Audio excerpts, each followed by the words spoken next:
It is episode, I think, 638 of the Working Class Bow Hunter podcast. We're here in the studio based out of New Windsor, Illinois.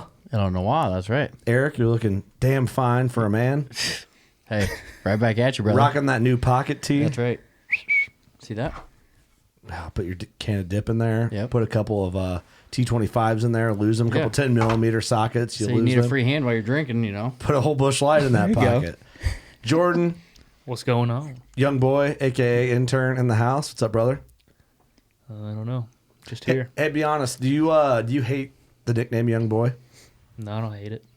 It's kind of cool. It's like a rap name a little bit now. Yeah, it is a kind of a rap name. That's a good point. Do you hate when people call you the intern? Only when Lee calls me the intern. Lee Herr is here. Oh, hey. How's it going? The cult leader himself is in the house. Everyone's going to hate this episode. Well, yeah, because I'm going to talk too much. Hey, it's all right. It's all right. You're passionate, man. Hey, man. I like you. Thanks, Jordan.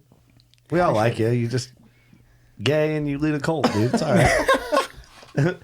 And guest of the hour, Mr. Rise and Shed Weston is here in studio from Utah. Yes, sir. All the way here in Illinois. Thank you for being here. Thank you for having me.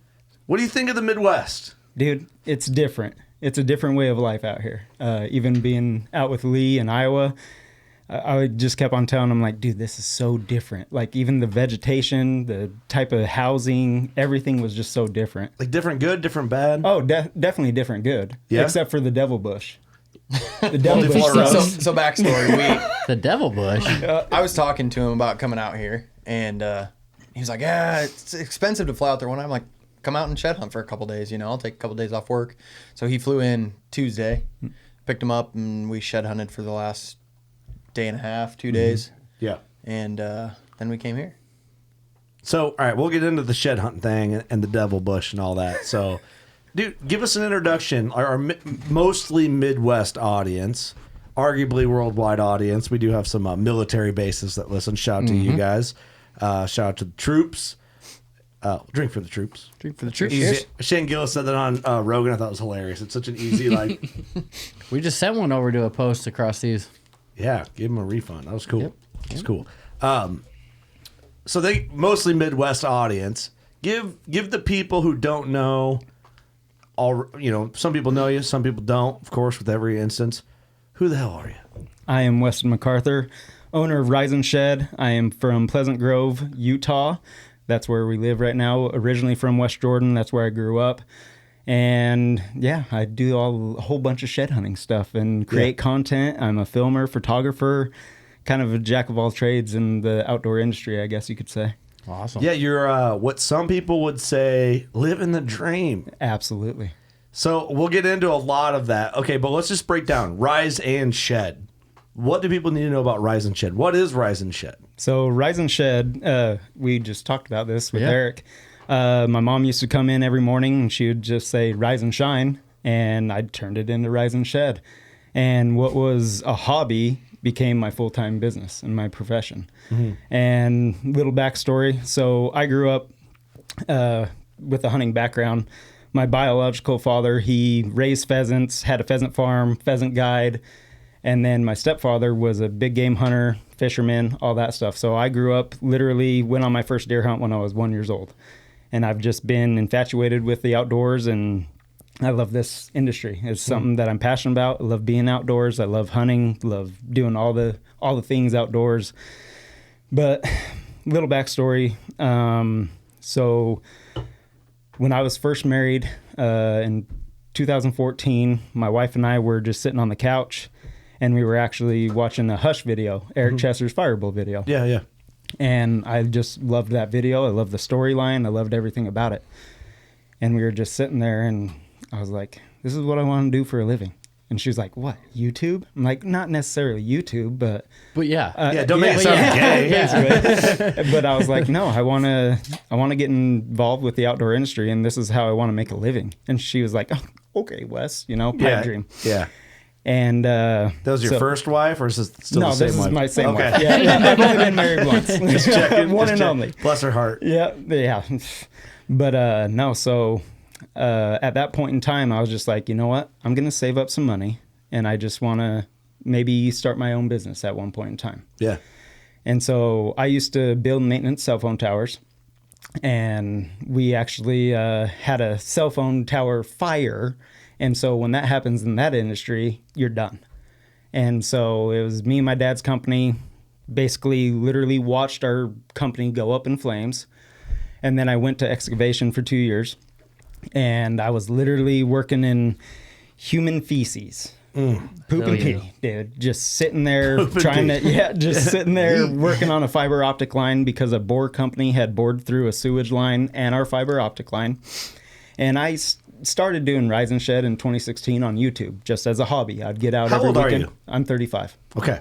Just give people a good timeline of this, you know. Yep. It's a very rude question. Less rude for men than how much do you weigh?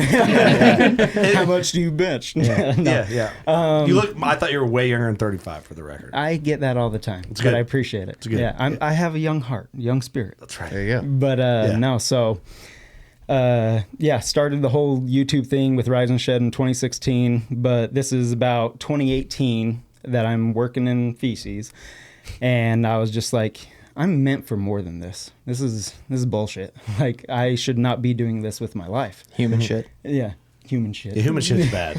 Yeah.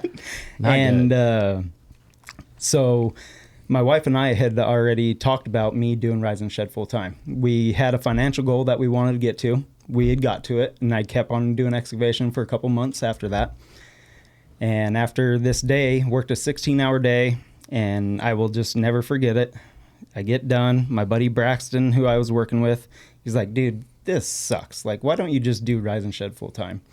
And I was already thinking about it and all that. And I called up my wife. I said, hey, put in my 2 weeks.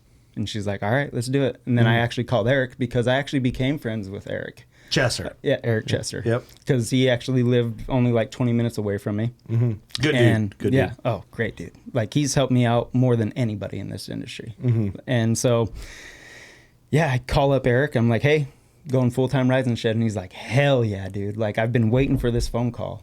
Called Ben, Shed Crazy, Dead Amani. Mm-hmm. Same thing. Told him. And they were, excited for me and whatnot. And so that's honestly how it kind of started, was just I wanted to do something with my life in the outdoor industry. And so another little backstory, when I was 17 years old, my biological father committed suicide. And so for every sale at my website, I donated $1 to the American Foundation for Suicide Prevention. And then it was kind of funny because I was just doing YouTube, didn't really have any apparel or anything like that. And people started asking me like, hey, you need to make some shirts and hats. Mm-hmm. And I was actually with my buddy Brian. We're sitting in his garage just bullshitting and stuff, and I had just barely went full time. And he's like, dude, let's go make us a shirt and a hat. Dude, we spent like $70 making one shirt and one hat for each other. Yeah. And I was just like, this is ridiculous. I don't even know how I'd make money off doing this. But anyway, we made our very first shirt and hat in 2018, started going full time with the whole apparel thing. More people were, catching on and stuff, enjoying the YouTube videos and getting the apparel and stuff. And then, nobody literally has a game plan to owning their own business, especially in the outdoor industry. And especially like shed hunting is a small niche. Yeah. It's super small. It's very niche, but people that are into it are into it. Oh, yeah. They go hard. Yeah. Absolutely. Example, you two sitting on that side of the table. Like, absolutely. He's a shed hunting motherfucker, Yeah, he is. Yeah. But, so started doing all that stuff and kind of just kept consistent with everything, posting videos, posting online, doing the whole social media bit. And one thing led to another. And then I had Hunt Wars approach me. And they're like, hey, we hear that you do a little bit of camera work and editing and stuff. How would you like to be a part of our TV show? So from day one, I was a part of Hunt Wars and did all that. That's actually how we all I met you. Yep. Yeah, exactly. And then like people that you were at Club 200 at Ross's place and filmed on Club 200 Farm, which is not what it's called, but Jurassic Park. Yeah, we'll call it that for the whitetail world for the podcast. But yeah, so yeah, we know you from that is how we got our introduction to you. So, absolutely. But yeah, anyway, so yeah, just one thing led to another. And then, I was always nervous to talk to companies just because I hate having that conversation. Like the money conversation. It sucks. Dude, it makes me feel uncomfortable. Yeah. And, but in order to build this brand To live. Yeah, exactly. And like, this is my full-time gig. This is all I do. And so I just started reaching out to companies, and I got told no a lot at the very beginning. And I think the only reason that, people are saying yes now is because I feel like I've proved myself. Mm-hmm. I've been doing this full time. Yeah, like I've been doing this full time. It'll be 6 years in July. Congrats. And, well, appreciate it, man. Thank you. Yeah, that's awesome. And so, yeah, that's how Rise and Shed basically started. It was a hobby, and I turned it into my full-time profession. I love it, so dude. cool. Yeah. So did you do a lot of freelance stuff? Freelance before Hunt Wars, or only like 2 or 3 other gigs. Really? And then all of a sudden Hunt Wars approached me, and like Britt and Will have honestly taught me so much with editing, camera work, all that stuff. And it was honestly like a paid internship. And so with everything that they taught me, I basically, utilize it in my own business. and it turns like paid, huh? I look over and he's just like, Paid internship. Yeah. He said it pretty much was a paid internship. He didn't say it was. Shut up, Jordan. I didn't say anything. Yeah, you're looking like you're about to say Your something. face said it all for you. You're lucky you're here, Jordan. I'm about tired of your shit. But yeah, just started doing all that type of stuff, and just working with those guys have kind of helped me build my brand even more. That's awesome, dude. And then just, I feel a very strong core following that follows whatever I do. And they kind of, I guess I have imposter syndrome in a sense. Yeah, where it's I get like, that. I don't, it's like, why me? Why do you spend your hard-earned money on my gear? Yeah, why are you able to do what you're doing? Yeah, exactly. Yeah. And just like, even why do people follow me? Why do people watch me on YouTube and stuff? I kind of just feel like a dumbass just doing his own thing, just I feel like happy-go-lucky. tackling your niche, man, what you're passionate about. Like if you're really real about it, people can buy into it easily. Oh, absolutely. I think. You know? we talked about that a lot while we were shed hunting this last couple of days, is like the realness that he presents on his posts and on YouTube and stuff, and how there's a lot of very non-real people in the world. And he was like, dude, I will never be that way. I wanted to say, if you get that way, I'm gonna straight up call you out on it, just so you know. Me, dude. So I had a conversation today with someone who was very far away from the hunting game, and they were asking me about like the industry and what made WCB popular, quote popular.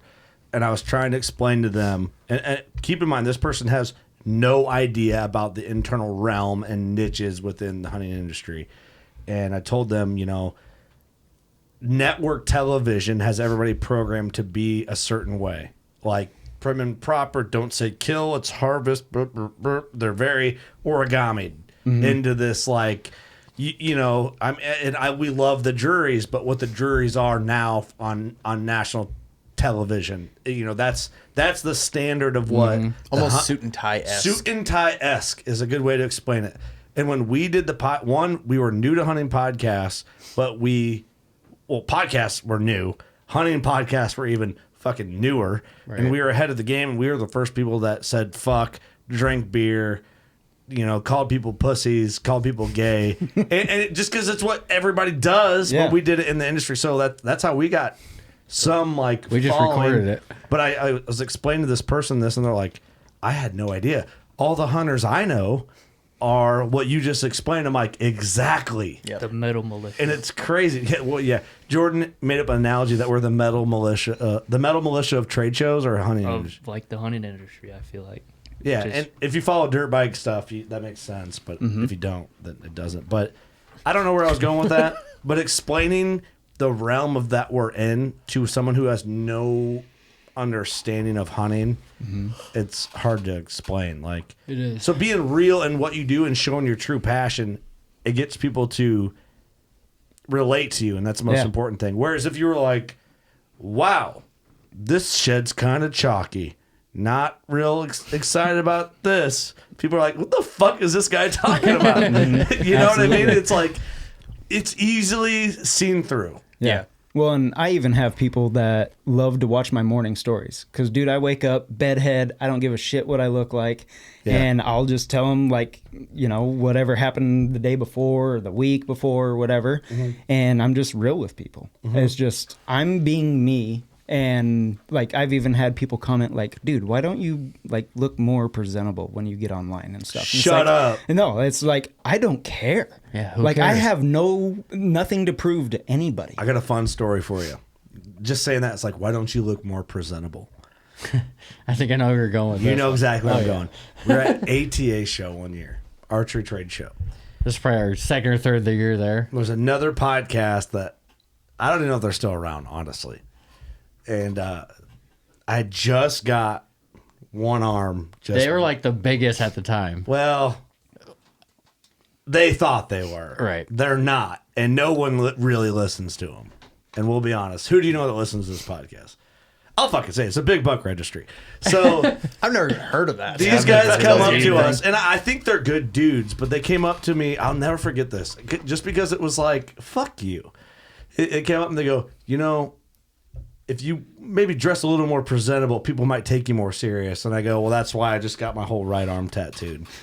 And I had just, you know, my arm was glossy still. And these And they're dudes, wearing jeans and like a suit coat blazers. Yes. And I'm just like, you're wearing a fucking blazer, dude. Like if I cut myself wearing that, I have to kick my own ass. You look like you're part of a comedy skit. And you know, I don't think they're bad guys. I just think their thought process on like giving people advice was way the fuck off. And at the time I was like, no.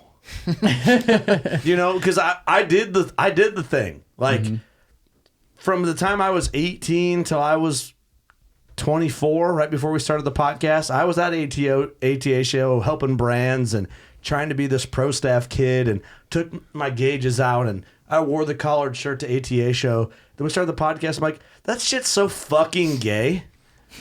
I'm not doing it. I want to be who I want to be and be passionate about hunting, and because not everybody is like that. Well, I'm sure that was a standard at one time for ATA. 100% it no was. doubt. But then it's kind of like, Everyone wore buckle jeans and wore blazers and Yep. New Balance dad shoes, and like, Hey, it was a take thing. it easy, dog. But the beautiful, Don't talk shit on my Hey, shoes. my bad, my bad. But the thing is, We're it's not like, making scrapes. You can be who you are, and there's nothing wrong with like what those guys do. That Right, we're giving me right. shit. Like, there's a following for them. It's the fucking 50-year-old and older dudes that tune into Spotify. I think a big difference too, sorry to cut you off, is No, you're fine. ATA is different than it used to be. ATA used to be like a business venue, like Oh, for sure. getting your business done for the year. Now Yeah. I don't think it's that way. I mean, most business is It's a done blend before, now, yeah. You know, a large portion of business is done before you get there, and I think it was almost like people viewed it as like job interviews, essentially. You know what I mean? Yeah, Does that make 100%. sense? Yeah. So I think that's 100%. kind of why it's. But if you make your own job and you go there to have people believe in your brand, you go as you. right. Valid point. You know? Well, and I've always thought it was weird is like, why do I have other men commenting on what I'm wearing? That's a weird thing, right? That's so funny. What? Like, that is so weird to me. It's like, dude, you be you, I'll be me. We'll call it good. That's pretty funny. Yeah. Like, It's a good point. dude, I've thought about it all the time. It's like, especially with camo even. It's pretty People are gay. Like, yeah, it's just like, why do you wear QU? Why do you even put pants on? You know, like, who cares? Why do you drive a You car? know? Yeah, like, who cares? It's a good point. Yeah. It's a good point. So I always thought that was interesting when you have guys, especially in the hunting industry, commenting on what you're wearing. It's like, check yourself, bud. And those same dudes are commenting on chicks' posts like, why are you wearing makeup while you're hunting? Yeah, exactly. It's no different, No, Yeah. same thing. you know? Because they want to look hot, dude. Let them look hot. I ain't trying to be fugly, dog. Yeah, let them look hot. Yeah, let them look hot. Fuck it. You know? It's better. But yeah, it's weird, isn't it? It's like, it's a fun thing, but people follow you for you. Yeah. Same way they follow anybody. Mm-hmm. You know, it's like, what makes you unique? That's better than trying to conform to be like Lee. I'm just using an example. Wouldn't suggest. It's a bad example. Wouldn't suggest. But my wife even asked me that question too, not too long ago. She's like, what do you think separates you from everybody else? And at the time, I couldn't answer her. I slept on it. And the next morning, I was just like, it's my heart. My heart is different. I love giving back. That's why I give back with the American Foundation for Suicide Prevention.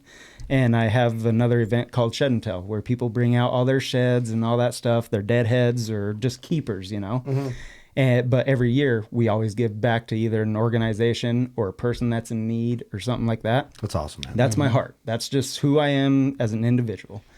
And that was my answer to her. Is like, it's my heart that is different than I feel a lot of other people. Like, I will go out of my way to help anybody. I don't care who you are. And I'll give Perfect example. Yesterday, the dude that dropped his phone and stuff in the river. Oh, yeah, exactly. So I have a buddy that literally is in Arizona right now. Lost his phone and keys in the river.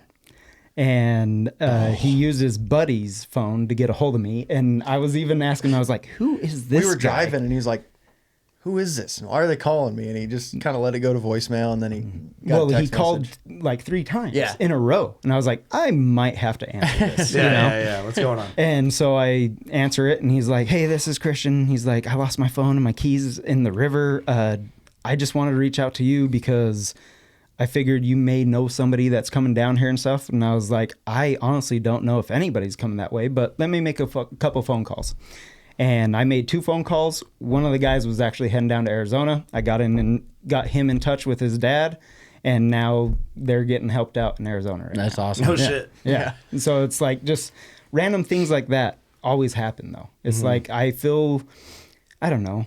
I'm a huge believer in karma, energy, whatever you want to call it. I'm a huge believer in that. And I feel what you put out in the universe, it comes back to you. Oh, yeah. And, you know, like I don't know. I guess I am that guy that a lot of friends can depend on because I pride myself on being a dependable person. Yeah. If I tell you I'm going to do something, fucking going to do it. Yeah, you're gonna like, do it. you know, like That's cool, that's just man. who I am. See, that says a lot. You know, it's and I believe that too. I do think that. You know, Yeah. like I'm down to help anybody. I think is good for it. Yeah. You know, I think a lot of it. It's like you can tell. I think we've been buffaloed, right? You know, by a lot of guys, but that happens when you build something. You know, I'm sure you've had the same thing. You've been tricked by dudes that try to ride the coattail of what Rise and Shed is, and you realize it. And you're like, yeah, well, fuck you. We're gonna keep moving on. Yeah. But you know, you tell. I think you can tell when someone's like true to their core. Absolutely. You know, like real recognizes real. The old saying goes. You know, it's a good saying. It's solid, right? And I feel that in you. You know. Well, I appreciate it. You know. We wouldn't have you out here from Utah Yeah. if we thought you were an asshole. Well, dude, it was so crazy to me that like you even give me this opportunity to come on this show. You know, No, dude, like, we're just a podcast, bro. well, dude, trust me, like, because I even told Lee this. I was like, there's only 2 podcasts that I would really love to be on: Working Class Bow Hunter and Joe Rogan. That's fucking That's it. crazy. You put us in That's that it. category. You know, but- like that's it. Yeah. And I mean, Thank you for that, for saying that. thank you guys. Like, and it's funny because when I made that post, because you guys put it up, like, who would you like to see on the podcast and stuff? This was like me just joking, me commenting like, hey, I'd love to shoot the shit with you guys. You know, that was just like me just being funny. Yeah. And then when you actually messaged me and said, hey, let's get you on, I was like, what just happened? Yeah. What just happened? Because even Yeah. when you guys were doing the podcast with Hunt Wars, Yeah. I was like, how dope would it be to be on the Working Class Bow Hunter podcast? That's cool. You dude. know? Well, thank you for thinking that. Yeah. Tell No, him dude, a and- story about the airplane, What airplane? the second flight. Oh, yeah, that was crazy What too. airplane? What's private jet? Whoa, big dick in us, huh? So my first flight here, I went from Salt Lake to Denver, and I met this gentleman, and we seriously sat and talked the entire time. And so from my flight from Denver to Des Moines, I sat next to a girl, and it was funny because the very first thing that she said to me, and it's almost at the end of the flight, she's like, so what are you doing in Iowa? You know? Yeah. And I was like, oh, I'm actually going on the Working Class Bow Hunter podcast and actually doing a little bit of shed hunting. And the guy that was kind of behind me in Kitty Corner, he's like, wait, you're going on the Working Class Bow Hunter podcast? And I was like, yeah. And he goes, I love that podcast. He's like, No shit. Yeah. He's like, I listen awesome. to it all the time. And I was like, yeah, I'm actually going on Thursday. And he's like, no shit. And so he just kind of got my info, and he's like, who are you?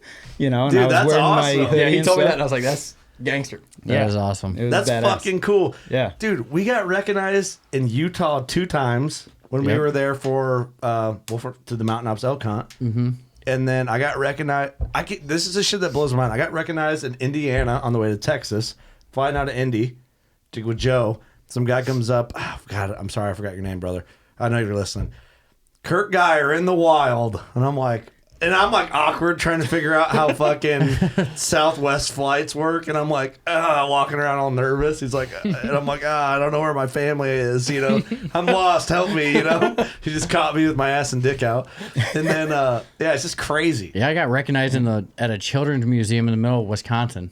That's crazy. Yeah, just bizarre. So on Hunt Wars, every year we've gone down into Mexico, I've met somebody on the mountain that knows who I am. No shit. In New Mexico. It's blown my mind. That's fucking cool. And I mean, I get recognized more, I feel, out of state than I do in my own state. I have like a weird theory about that. I think that's a real thing. Like, I just feel like people locally discredit you because you're from where they're from. Yeah. I don't know if that's true. I don't necessarily feel that way about New Windsor, but I feel about that way about the Quad City area. Do you feel that way, Eric? Yeah, but I think it's because most of the people have known us my whole life, you know? Yeah, but it's like, I don't know how to explain that. Do you know what I mean? I get what you're saying. Lee, like, I feel like the people that I've ran into out of state are more excited to see me. And then the people that I've like ran into in my home state are like, oh, you're rising expect to shit. see you. Yeah, exactly. Yeah. Exactly. I feel local hatred's not I don't believe that anymore. I used to kind of have that perception because I used to kind of think that way, I think. But I feel like most people are just like, oh, yeah, WCB.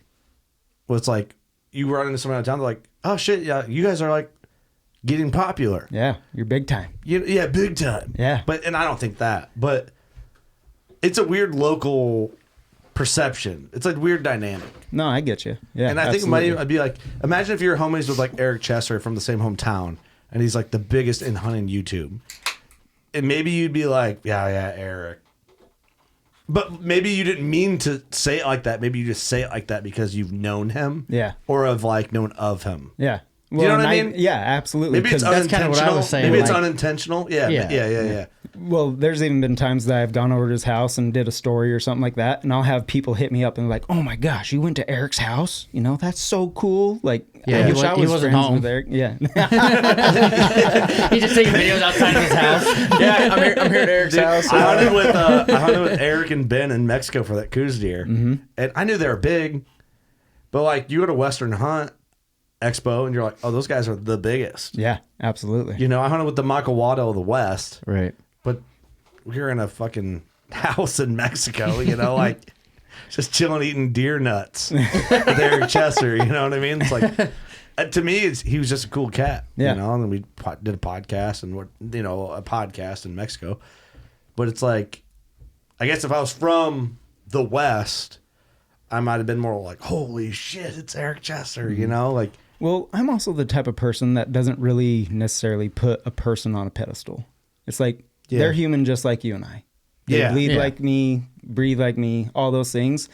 Do I get excited to meet certain people? Absolutely. For sure. It's because I admire them or like they've gave me some Respect type of... what they've done. Exactly. And stuff, Or give me inspiration. Like I was super excited to meet Eric the very first time that I met him just because I had watched his Fireable video. He's the reason that I wanted to start YouTube and all that. Mm-hmm. And so when I first met him, I was a little like butterfly. I was Direct like, inspiration. yeah, giddy. absolutely. Yeah, a little giddy for sure. That's normal, dude. And I think that's cool. Yeah. Yeah. I think it's cool. Yeah. To a point, because there's guys like, I don't get starstruck. I'm like, yeah, but don't you have like... The one person. Don't you? Yeah, but like what you're saying. Don't you have like somebody that inspires you? Being inspired is completely okay. Mm-hmm. You know, it's good. Yeah. Well, and it's You know? even weird for me when you have, younger kids that come up to me and they're like, dude, I started YouTube just because I watch you. Or, Yeah. like I want to start a business because I watch you. Yeah, and it's so cool. for me to think about like what Eric meant to me and you have other people coming up to myself and saying those type of things, it's like, holy shit. Like, It's cool, That's dude. cool. It's Yeah, it's impactful. super cool. Oh, 100%. Yeah. 100%. There's nothing wrong with being inspired and being impacted by people that you might look up to or admire or like that people that motivate you. Like, dude, back in the day, BMX riding, I'd watch BMX videos of Chris Doyle. There's BMX guys that listen. Chris Doyle was a trail rider, man. I watched Chris Doyle ride. I want to go fucking ride. Yep. You know, it's the same thing with Absolutely. hunting. Like back in the day, Chris Brackett did arrow affliction. You watch him shoot bows. He sucks now, but you watch him shoot bows then, and you're like, "Fuck yeah, I want to go shoot my bow." You know Yeah. what I mean? Like that's what that dude ruined. Yeah. You know, but Well, and what else is cool is I've I give him all actually, the credit. That dude ruined. but I've even had people that are, like physically disabled where they're like, I watch your videos because I want to live through you because I can't be able to do the things that I used That's to do heavy. anymore Oh. or something like that. And that's another organization I worked for as well, is Disabled Outdoorsmen. And I'll tell you what, when you go, because they do a youth shed hunt, I've never cried shed hunting. I cried at that youth shed hunt. Like bet. when you see people like either in track chairs or they're using some type of walking device or something like that, and you see them light up over a shed or something like that, dude, it hits you right Yeah, here. oh, I bet. It hits you right in the feel goods. Anything with kids or veterans hits me right in my Oh, Absolutely. my eyes start sweating. kicks you right between the legs real I can't fast. watch the coming home videos. Oh, No, Like, I those don't I come watch across them. them on Those are the YouTube. worst. I'm like, Bro. ugh. I don't watch them. They suck me in every. I gotta have watch to. them, but I can't watch them. I'm like, I don't want to feel those feelings. Big dick in the locker room. Just, wait, what? but I can imagine like that's cool, man. absolutely.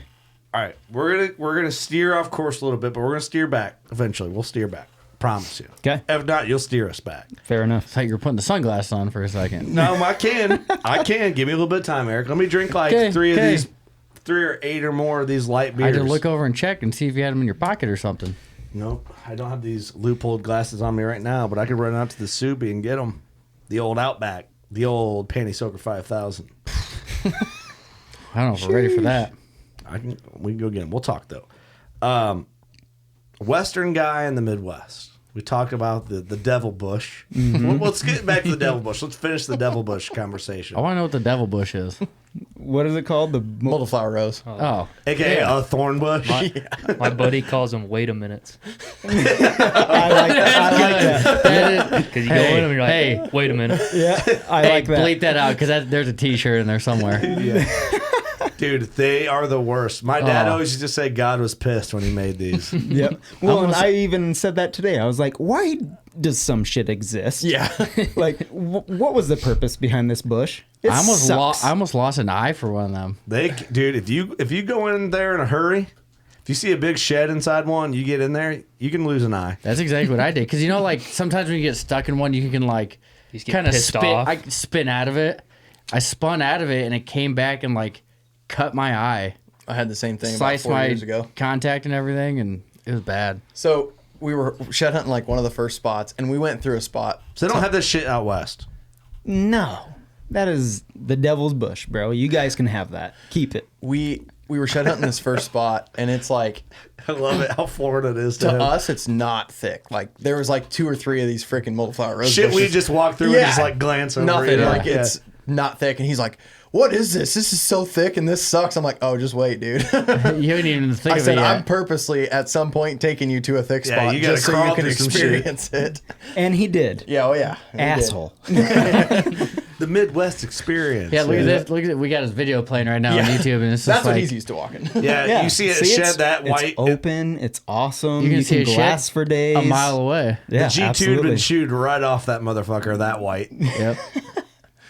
That's Yeah. actually out in Nevada. He was like, "This devil's bush sucks," and I'm like, "Bro, this isn't bad, dude. Just walk through it." No, there's no like. You should see my legs right now. Oh, yeah, I they'll have get battle all- wounds from just a half a day of hiking in it. Your wife's gonna be like, "What the hell?" Dude, no, happened out exactly. Midwesterners' legs are just like one big scab. Yeah, it's almost calcified over because you've done it so much. Dude, every pair of pants I own are just snagged up. Yeah. By them things. Oh, I could imagine. Yeah. Like right got now. some on right now. I got.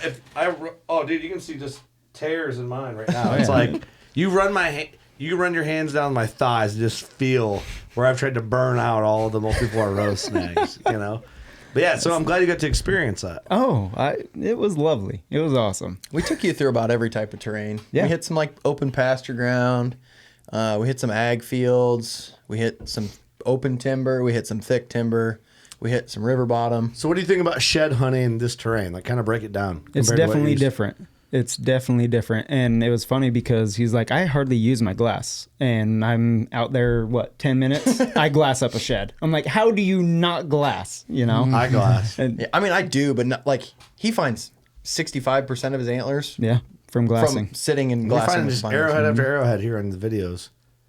Oh, dude, I love the artifacts. I've never found an arrowhead, man. I want to find one so bad. It found will one. change your life. I want to find one so bad. See, because every time that I pick one up, I always think like, how old is it? Did it kill an animal, like, or person or something like that? You know, Yeah, it's yeah. like, where did it come from? That's the type of stuff Yeah, that I they're think everywhere about. How out many there, are you huh? finding right there? We found 2 literally right by each other. Me and my Whoa. buddy Kyle found that. Those are sick. That one's perfect. Yeah. It just has the little ear broken off on that right side right there. I have one like that. It's like about perfect like that. Yeah. That's awesome. Oh, wow. Yeah. Same type of arrowhead, like 10 yards away. And what was funny is I yelled at him. I was like, dude, I got a perfect arrowhead. He was full on sprinting over to me. Just happened to look down at the right moment. Boom. He found that black one, the obsidian one. Wow. Yeah, it was pretty wild. This is May Shed Hunt Opener 2023 Part 2. Yep. Some of that shit, you're just like, God, I wish this thing could tell a story.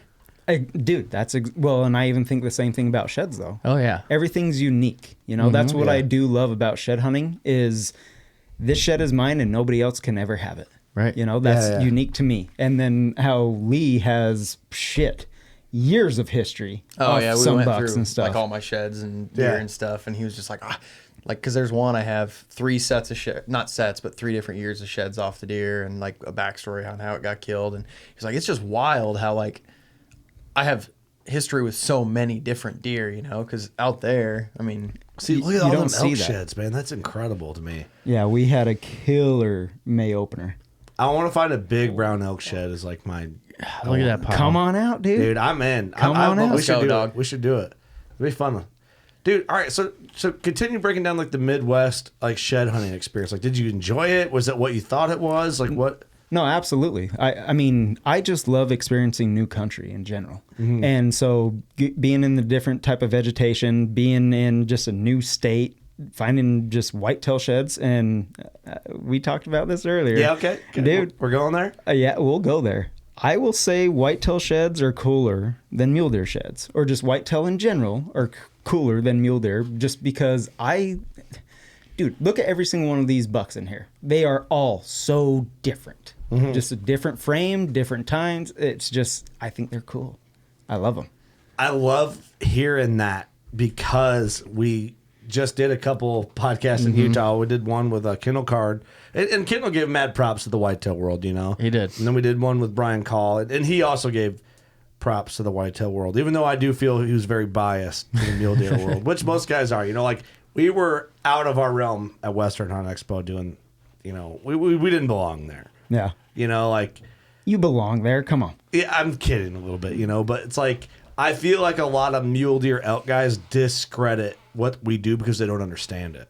No, absolutely. Generally, Or generally, they've never done yeah. it. guys who are experienced, they know. I will say this, though. I would much rather mule deer hunt than whitetail hunt.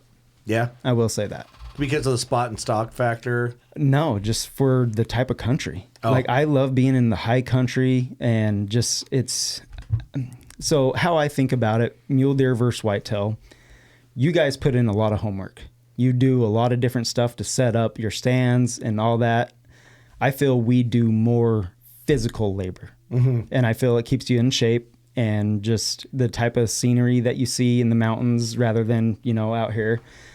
I love that aspect of mule deer hunting more than whitetail hunting. Yeah, we have a lot of mental work. Yeah, absolutely. And Yeah. so that's why I would say I like mule deer hunting more than whitetail hunting. Just Yeah. because I have had my fair share of whitetail hunting now and being a part of the hunt wars and filming and doing all that. Yeah. Just mule deer and their habitat and their habits and all that. It's just, it's nostalgic to me. Yeah, no, Yeah. I get that. Yeah. It's what you grew up on it. Yeah, absolutely. I will say I don't know what if the hunt war stuff has given you this. Maybe it has, but the history of chasing a whitetail from like year to year and kind of learning and then like the game planning on that takes it up a notch. And then when you're like, okay, now we're honing in even harder, you know what I mean? It's kind of just like gets more mental. You know, which I love, but I've only mule deer hunted once, Twice. twice. Mule deer hunted twice. I forgot. Lee that. knows. Thank you, Lee. You're welcome. I'm an idiot. Lee knows us better than us. Yeah, well, I'm dumb. My hard drive's full, dude. I gotta delete some shit. I got a bunch of like just dumb knowledge up in this head. But yeah, I it's different, right? But Yeah. both awesome. Oh yeah. Well, He was and- calling us fat Midwesterners without calling us fat Midwesterners. I It's more respect that. physically, you know. we eat good and we don't have hills. Yeah. Yeah. Well, and it was funny because we put in 11 miles, and Lee was like, "Dude, I'm beat. I'm tired." And I was like, "I'm ready to keep going. Like Yeah. I feel great right now." Yeah, You you have know? all this air. You can breathe. Exactly. Yep. For sure. Well, and he's used to walking up 60-degree pitch, and the most we had was like 50-foot inclines. Yeah. A Yeah, little it hill. is. You look at Topo, it's 50 foot. Dude, you want thick and gnarly or steep and open? I think you're crawling Steep and through. open. You're crawling through multi-floor rows for 60 yards. It takes you 35 minutes to get through It it. definitely does that. Yeah. Dude, I got to a spot on a farm. I got into it. I was like, oh yeah, I'm gonna get through here and I'll just snake through and I'll get to the bottom. I got Never to a works. spot. I'm like, I can't get through that. Like it needs one of them big shredder heads where you just like shred it all into freaking wood chips. That's one thing we talked about yesterday about Multiflower Rose. Is like there will come a point today where you'll like get in somewhere and you can't figure out how you got in there. And you I was can't just get out. gonna say you're gonna that. get in there and you go, how the hell did I get here? Yeah, Every and then time you I run into that situation where I'm like, okay, I'm stuck. I'm at a dead end. I need to turn around and go back. I'm like, oh fuck, now which way do I go? Because I don't remember which way I came in here. You just want like Kevlar everything on and goggles and just run Just through it. Yeah. burst. Yep. Absolutely. It all just needs. Is it invasive? So I've always been told, and I think it's true, it came over here to, like, people brought it here to try to use it as fencing, like a native fence, Idiots. like with, From where? Where did they bring it over from? I don't know. Where's I don't that know, but they land? need to take it back. It had to have been Russia or something. Yeah, I don't know where, but I was always told, like, the backstory behind Multiflower Rose, how it got here. Jordan, was look it people up. brought it for Jamie? fences. Pull it up. Where's multi-floor rose from? And Hell. I told him, I'm like, just take a couple back with you and plant it. He's like, no. It wouldn't grow out there. Maybe it would. The devil's bush, it can grow anywhere. Fucker grows I here. bet it would grow. Oh yeah. I Let's do don't it. want Let's to try even it. find out. No. Let's try it. F that. You guys can Eastern keep that. China, Japan, and Korea. Yeah, that's an Asian plant. Nobody likes Asians anyway, if we're being honest. It was introduced to the U.S. in 1866 as rootstock. rootstock. What the hell's that mean? Good, I don't know. Good question. No. Never mind. I'm not going to say that. I had an intrusive thought and I blocked it.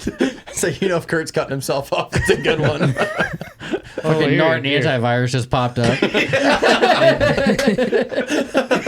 antivirus just popped up and blocked that. I just installed it. Yeah. Installed tonight. Yeah. In the 1930s, it was widely promoted as living fence. Oh, nice, Lee. Good, Hey. good history poll. Living Still, fence. fucking idiots. It started in Ohio. Dude, fuck Ohio. No it's surprise. like God it's like damn the it. hub for tragedy. Hawthorne Heights, train derailments, and multi-floor rows. Boo. Boo. Boo that land. Interesting. Well, don't let it spread. Where does multi-floor rows end? Dude. Nebraska. I've never seen it in Nebraska. Never? I mean, I've been out there 3 times. I've never seen. Iowa ends in western Iowa. It stops at East River, South Dakota. Missouri River. Is that the one in the? Yeah, there's Yeah. a river that blocks Missouri is the west side. How to get across the Mississippi? it.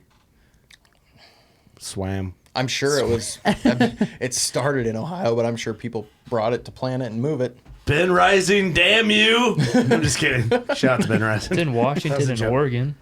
Really? Oh, really? Oh, I believe that. I believe that. It just must be dry enough, high enough and dry The type enough. of climate for sure. Yeah. Eastern North America. Interesting. Does Canada have multi-floor rows? It's in Florida. Yeah, fuck Florida, dude. Actually, no, Florida seems like a pretty rad place. They can do anything down there. They're drinking long neck bottles and during Corona, their governors out there or coronavirus is down there fucking slamming bottles on the street with everybody. Hell yeah. What other than the Devil's Bush, what's your least favorite part? Of Iowa, Yeah. The Midwest. squirrels. Yeah. Yo, I knew that was coming. I hate squirrels now because I actually found a side-by-side set, and it would have been a very big buck. They- like massy, like I've seen a lot of antlers. They'd have been bomber sheds. Like they'd have been booner type deer. Oh, I mean, really? just from, Really? I mean, you can't tell what point length was, but like what was their mass wise, and it was a gnarly set at one point, and they were side by freaking side. and, chewed up. dude. You had the shank, and that About, was it. About 6 to 8 inches of Yeah. each antler was all that was sitting there, Yeah, that was it. and they were like, I mean, they were They had mass. 5.5 Yeah. inch mass, and it was on the curve of the antler. I mean, it was a heavy antler. So how many did you guys find when you were here? I found. We found 19 total Yeah. between us in a day and a half. Son of a bitch. How many have you found total this year, Lee? 80 some? 88-ish, I think. Dude, that is I'd have to go back and insane, count, but bro. I think like Yeah. 88. I got 13 Between 88 this year, and well, 90. which we were gone all show season. I think I got 13. I was too, dude. That's Not a- all show season. Yeah, but that's a lot for me. 13 is a lot. Yeah, I for got me. one. You got one? One. How many? Two? I think I'm at like 40 now. Yeah, but you're just starting. Yeah, I'm just starting. So when does Western shed season really kick off? So mule deer will typically shed between like January and March for the most part. Elk are March to April, and moose sometimes are in like December to February. So like when people really start getting after it, I would say mid-March. Okay. Mid-March is when things start. So to yeah, get you serious. are just getting started now. Yeah. And there's a lot of states that you can't start till May 1. Yeah, like Nevada, you can't shed hunt the eastern side of Nevada until May 1st. Oh, that's Okay. like and a western law. and Yeah. western side of Wyoming is not till May 1st. How crazy is it In out west? Is Colorado. it just like an antler rush? Like people are just crazy over it or what? Dude, Utah goes hard after sheds. It's stupid. All right, let me ask Yeah. you this. Is it worth even going in Utah for how crazy it is? Like, do you have a fighting chance to find them, or are you just Oh, like 100%. in a rush to beat people? Dude, I never think of shed hunting as a competition. Like, I already know, people walk by shit all the time. They're not going to find everything. Yeah. And plus, in certain areas that I've been going for years, like, I can go back year after year after year and still find stuff. But I would say that, yeah, like over the last 6 years, shed hunting has boomed, especially in Utah. And I mean, if you've ever heard of the Jackson Run, people Yeah. are literally sprinting after sheds. I've never done it because I don't want to. I Honestly. think it'd be it does, fun once. Just to Trey see told it. us about that. Like, Yep. oh, trucks will line up and it's people going crazy, and that doesn't sound fun. That just seems stressful. Well, yeah, and exactly. And so shed hunting for me is almost therapy, man. Like I've had more spiritual days in the mountains than I have ever any day at church. And for me, it's mental health more than anything. When you're out there getting fresh air, I love to sometimes just sit there in silence and just listen to nature. And sometimes when I'm out hiking, I'll go with the wind, or if I see like a blue jay or something like that, I'll follow it. I feel I'm really in tune with my surroundings and stuff when I'm out there. So if I have somebody like trying to race me to a shed, that would take away what I feel shed hunting is for me. Yeah, that's a good point. Well, one thing we talked about is they can be anywhere, They it doesn't literally matter, can. especially out there. Like here, we know where our antlers are going to be, not know where they're going to be, but Yeah. know where there'll be You have a higher designated percentage areas. chance. Yeah. But we were talking about it. He's like, dude, out here, he's like, fucking anywhere. They can be anywhere. I just had an idea when you said you're following blue jays. I think we need to start following squirrels around. Dude, I think about that. We were sitting Pattern down yesterday squirrels. trying to make up a plan, and the squirrel hopped behind us. I turn around and I go, hey, where are the antlers at, dog? They gotta know where they're at, right? I think they're just like a dog, and they How can do they smell. know? They can smell. I think No, they they have an probably have to advantage. smell They them. can get up in the tree and look down, see more. Oh, that's Maybe. a good point. Yeah. That's a good point. But I do think, yeah, they Call up smell 'em. Chris Angel. What do you think a lot of people like actually follow the May 1 guideline out No, there? dude, there's always people that poach sheds. 100%. I believe that. Just like Mushrooms, dude, make people crazy out here. I can't imagine antlers like this big old massy elk antler you're finding. That makes people want to do crazy shit. Oh yeah, it's stupid what people do. Like even trespassing on certain areas and stuff. It's like that's not worth it to me. I don't want to get in trouble just picking up a shed. That's not worth it to me. So you think like shed openers are BS then? Like 100%. shed seal, or what do you call it? A shed closure. That's what Yeah, you shed call it. closure. So I would say in a harsh winter, 100% shut it down. Like those animals don't need to be pushed any more than they have to. But in places like Nevada, where it's hardly any snow in that area, I don't feel there should be any shed closure. So is that the reasoning for like a shed opener? Is because people were going in there and just pushing the animals all around? 100%. Didn't they do a shed ban for a couple years in Utah? It was never a ban. It was just a closure. Oh. And they closed it last year or 2 years ago and in 2017. Wasn't there a big thing? Like I know there's a lot of guys like this is bullshit. Oh, yeah. That was like last, that- that was I'm, la- that I'm was one of last those year. guys that was kind of, this is shed it's like- seasons. it's- Well, you can't regulate it. So they like closed it, saying like you cannot go pick up sheds Exactly.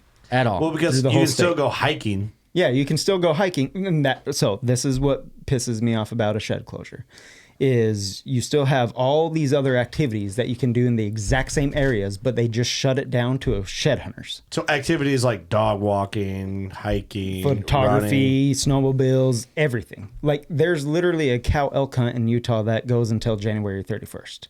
And then you want to have a shed closure? It's like that doesn't make any freaking sense. And then you still have turkey hunting, you have cat hunting, bears and spring and all that. All those people can be out in the hills, but a shed hunter can't.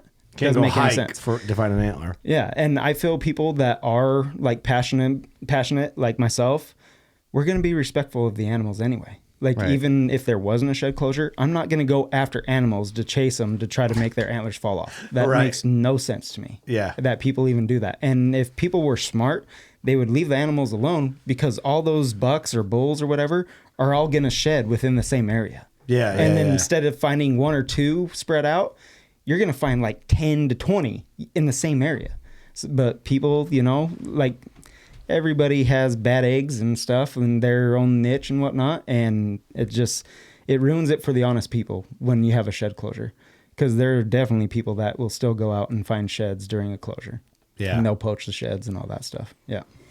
It's a weird area. It Just is a walking their weird dog. area. That's all they're doing. Walking the dog. Yeah. No, I'm bird watching, man. Yeah. Yeah, I'm looking for blue jays. Fallen blue jays out here. Man, Doug would love that. It's interesting, man. It's we don't have that shed closure thing. You want to go walk around and blow them out to the neighbors, so the neighbors can find all the sheds. That's what you'll do. We were talking about that too. Is like this is my 22nd shed season. I started shed hunting when I was 21st. I started shed hunting when I was 8, and like back in the day, you could wait until March 15th or March 20th to go look and have fun. Like, don't get me wrong, it's still fun to go walk and find. I mean, we found 19 in the last 2 days, but like back in the day, I mean, if I went like I do now, I'd find 80 antlers in a 2-week time span because I could let everything sit and didn't have to go. You didn't have to worry about it. But now in Iowa, there's so many people that go, and they go all the time, every day, and you have to if you want to find them. And the problem is I would rather not go because I'd rather let them soak and go find 10 in one afternoon. Easier to find them when they're white. Right. Well, and that's what I mean. But if I don't go, somebody else is going to go. You Well, know, there's a lot more people just looking for them that don't even hunt too. Oh, way, way. They just a like lot. the thing of I Dog wanna go- chews. Yep. Well, not even that. Just want to find antlers. Yeah, I want to walk around anyway, so I might as well do something while I'm doing it. See, all right, so this is going to launch a little late for shed season, probably like prime time Western, because we're recording in advance. We have episodes in front of this, but it's like how lately in the Midwest will you look for sheds? Like now. Like you're about done? Yeah, I'm about done. I've hit most of my spots. I mean, now my goal this year was only 50 because of how mild the winter was. Well, now I'm like so damn close to 100 that I'm probably just going to keep going until I find 100. What are you at? What's your total? I don't remember. I lost thought it was track. 88. I think I'm at 88. That's the last picture I sent to you guys, I know, but I don't remember if I don't think I sent any today. Did I Usually send when any? stuff starts Yeah, 3 greening up today. is when I kind of I think I'm quits. at 91 because I didn't send any and I found 3 today. That's didn't send crazy anybody as fuck, bro. So I'm so close to 100 that now 91 in the Midwest. Now Have I'll you ever probably- found 100 in a year? I've had 3 years over 100. I've found 113, 107, and 102. Dude, my record's 20. See, but I would give up deer hunting before I'd give up shed I hunting. mean, I won't. Yep. I won't. But Really? but I respect 100%. it. But Dana's the same way. Our homie Dana Pace is like, Dana is the resident shed hunting, and we need to get you and Dana on an episode. Together, yeah. 100%. Dana Pace is like, his goal is always 1 over 80 and 80 a year. Yep. He wants 80 and 80. That's like, he sets his standard at 80 a year. Yeah. That's crazy. He has leases for shed hunting. That's crazy to me.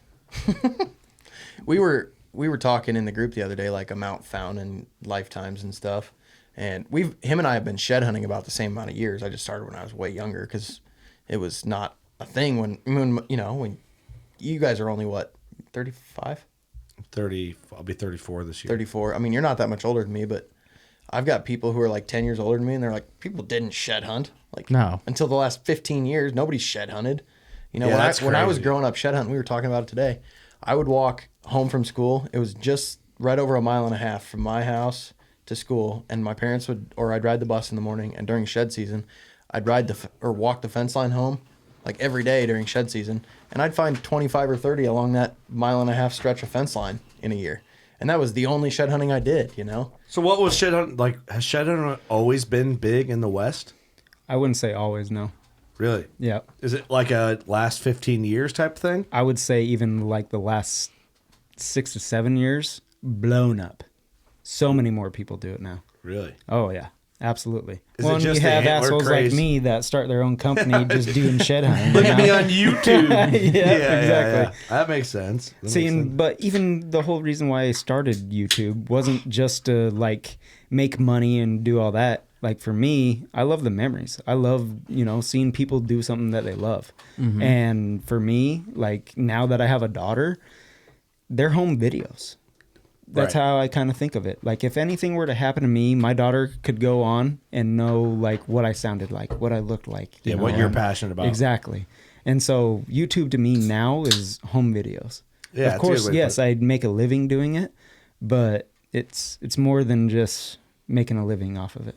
Okay, that's a great point that's going to fight against my next question to you. But let's ignore that you just said that for the sake of the podcast. For the Fair sake of enough, this fair question, enough, Okay? yeah. For the sake of this debate we're all probably about to have Oh, and God. have an opinion on. Just ease up, Lee. Gotta get ready here. Is social media bad for shed hunting or bad for hunting, in your opinion? Your Western brain opinion. I don't feel it's necessarily bad just because with what I just said and having my own business, social media has only been a blessing in my life. Mm-hmm. And I wouldn't be here right now if it weren't for social media. Hey, same. Yeah. So it's like I can see the good and the bad of social media. Like bad side, people do look at your videos for spots, especially hunting and shed hunting. They want to see some background so they know where you're hunting or you're shed hunting, and then they'll literally go on their map, e-scout it, and then try to go back. Especially if you have like a great day or you kill something big. Yeah, I feel like people try to take advantage of that. So like, especially for myself now, I kind of have to be careful with what backgrounds that I show and what hills or type of landscaping. He asked me, he was like, hey, like, obviously I'm going to film. Like, do you care if I film? And I'm like, no, I don't give a shit. And he was like, well, I know the rules. Like, watch what you're putting in the background. I'm like, dude, I do not care. Like, Yeah. But Dana talked about it. He was like, I don't post my as they lay pics anymore because he's like, I had people poaching my shed spots, like going in and getting permission on my shed spots because they would notice something in the background of the picture that I posted, and then they'd go knock on doors or not knock on doors and go shed hunt spots that I knew I was shed hunting. You know what I think we're going to do every time I do a drone shot for WCB or just me personally? Anytime I'm going to do anything that shows drone shot or scenery, it's going to be somewhere else that mimics the scenery of where I am. Like a drone shot, oh yeah, we're here. it's gonna be a drone shot of someplace I don't even fucking hunt. Yeah, absolutely. Can we get some footage? But Okay, so like right, need some stock question, footage. right there. Yeah, some mountains. That like was a big range in the background. I would call it big range. I don't know. yeah, same. It like Yeah, but like on something like that, nobody's gonna know where that mountain is right there. okay. Nobody knows. See, to me, I'm like, look how far steep that drops off. I've been on that hill before. You know? We were somewhere today and we were talking about glassing the last spot we walked, or was it the last spot? Yeah, it was last the last spot. spot. And he pulls his binos out and he's looking. I'm like, dude, that's 1,000 yards. Like 1,000 yards over there. And he's like, yeah. I'm like, bro, you glass that far all the time? He's like, Oh yeah, look at their kind. Look at that. I was like, yeah, all the time. It's open country. Yeah, it's like 4,000 yards behind him. Look at that. See, and I mean, I would still check that hill right behind him too. Like You glass it. far, bro. What state is this? Nevada? God damn, Yeah, antlers tallest- just dry out from the sun out Oh, there. Tallest yeah, tree dude. out there is. What do you do with the 6 chalky inches. ones like that? Do you leave them or do you take them? No, I take them. No time left behind, baby. I take everything, man. like wood Especially, almost. like I mean, on chalky stuff when it's falling apart, I'll leave it there, and it's a shed sacrifice because I believe What's in that? karma. That's an elk antler? Yep, that's an elk antler. You got to be fucking shitting me, bro. I want in. Out in Let's the go. sage, bro. We're going. Yeah, come on out. I'm serious. Like I I, would even love told Lee, that. like, dude, you need to find some elk sheds out here with me. Like that would be cool. I've never found an elk shed. It's just like that? I found one in Wyoming when we were at bear Yeah, camp. yeah, It's yeah. that one And that's little- It's just like that? Yeah, that's a good bull too. That's like a 340 bull right there. What's the biggest set you've ever found? Set wise 376. This, are you kidding? It's just, they're just laying like that. Holy Yeah, shit. That's just out in the sage, badass. bro. Just like antlers here, they're just a lot bigger. Seeing And that Yeah, thing's skirt. bleached white. That well, thing's the been backside is a little Well, bit brown. But I asked yeah, him that too when we were shed hunting. I was How like, long has that been laying there? a year. You guys. Oh, that's a hard white. That's a hard white. Okay. I asked him though, I'm like, with those shed closures, like, are the antlers bleached by the time that comes around? And he was like, oh yeah, for the most part. Oh, really? Yeah. Yeah, absolutely. Have you ever found a hanger? Yep, couple. Elk hangers? Yeah. Oh no, Like kid. in a big Yeah. cedar like or a something. shit like Yep. that, like in a bush like that or something. Yeah, definitely in sage, but in the cedar seeing behind him, Yeah. I've found them in that stuff too. Dude, I would be lost. I'm bad at shed hunting, I think. I think I miss a lot. So I like, one of my good spots, I'm like, I need to bring Lee with. Because it's like, what am I missing? Because I feel like you'd pick I him think a up. lot of people miss hangers. I think a lot of people miss antlers. I found 91 this year. I bet I've walked by Hundreds. 220, 230 antlers this year within what I should see, and didn't find it. I mean, What a bummer. It's I look sad, like really, if you I think look about within it. like a 15-yard each way swath of me, but like the number of antlers that I've probably walked within 30 yards each way of me would make me sick. I pretty much have to kick them. Well, there's been Step on him. Yeah, I ain't gonna find them. There's been times that I've been out with some buddies, and especially in the snow. Like I've had a buddy step here, antler's been right there, that close. Where there's just like a little sticking out of the snow or something. no, Oh. a full freaking antler sitting on top of the snow and just missed it. Just looking the Yeah, other you're way. looking the opposite way, and it just happened to be right there. And I've even had buddies do it to me too. I've missed plenty of sheds. Like it's a running joke with my friend group. They're like, "Oh, let's just follow Wes. You'll be all right. You'll find some He stuff." only does this for a living. Let's follow him. How many sheds do you think you found in your life? Thousands. Really? How many do you like average a the- year? Well, it depends on year to year, but the most I've ever found in a year, and I can actually check that with a partnership that I have, Scout to Hunt. It was 375 in a year, Damn. 375 sheds. So when you go Cheese to and Nevada to shed hunt, well, if you don't want to give out any info, when next year could we come to Nevada with you to shed hunt? Absolutely, yeah, 100%. They have a what time- They have a shed closure. Oh, so so May yeah, 1st. May May 1st. 1st, May 1st. Be We out could there still go May this year. 1st, and we can dominate. Maybe not this year because I have some Cali friends coming out, and actually, I worked out a little deal with another gentleman named Steve in Pennsylvania. He's wants to find some mule deer sheds and elk sheds. So I said, "Hey, I'll take you on a shed hunt. Let me come hunt some whitetails in Pennsylvania." Ooh, real Done. deep. Okay. Yeah, absolutely. Damn. Next year, May 1st. Well, we'll we're have going. to talk about some whitetail hunts then next year. Absolutely. I just want to find like a 300-inch bull shed. Well, you Plant guys one don't even for have to me. come out on the 1st. Come out a different time. Yeah, It's valid. still open. Valid. But it's got to be something It's about the still opener. open. It's just got to be like, No, I get you. which I guess it'd be that way for us. I want to drink a Blue Moon at Denver Airport on a layover and get there like, where are we walking? You still have the beer in your hand? Our Midwestern asses are going to be Yeah. a quarter mile in and be like, Hey, that's all right. Let us breathe. As long as I find an elk shed, I don't care. This is gonna be cool, man. I'm just bad at it. Like, but it's not that I'm. Nobody's bad at shed hunting. We had Nobody this is conversation bad too. at shed hunting. It is all about time and miles. That's all it is. Yeah. Time and miles. And I will say though, like when you do it more often, you get an eye for it. Yeah, Like 100%. there were times that we were like, oh, is that a corn stalk or what is that? And like throw up the glass. Oh, that's not a shed. You know, and he's like, you sure? And it's like, no, that's not a shed, you know? So like you definitely get the eye for it the more you do it. But nobody is bad at shed hunting. You can take a 3-year-old kid and they're going to find a shed. You Yeah, know, it's yeah. just all about where you hike. They're closer to the right ground. lines are just, it's just right place at the right time. And Love then, it. like I said, I glass up a lot of sheds. And that's like one of my most favorite things to do is just get up on a high vantage point and I'll seriously pick something apart where I'll basically like a book. I'll start at the very top, I'll go left or right, and then wherever your circle is in your binos, say this is the bottom, I just move it down, and then I work it back to the left, and I'll just pick it apart. Do you ever take a spotter or is it just all Oh, binos? 100%. Yeah, spotter. Oh shit. Plus, I'm partnered with All In, and so it's fun to Oh, yeah. get the spotter out, get your phone, boop, magnetize easier right to there. see, yeah, yeah. and then you can film that type of stuff. Absolutely. And bought- then especially if you see some animals or something like that, like Right. you want to get some film of them, just extra B-roll, extra content. We 100%. bought 2 all-in setups. Fuck, I don't remember when we bought them. Just recently. We bought them for Utah. Oh yeah, that's right. That's right.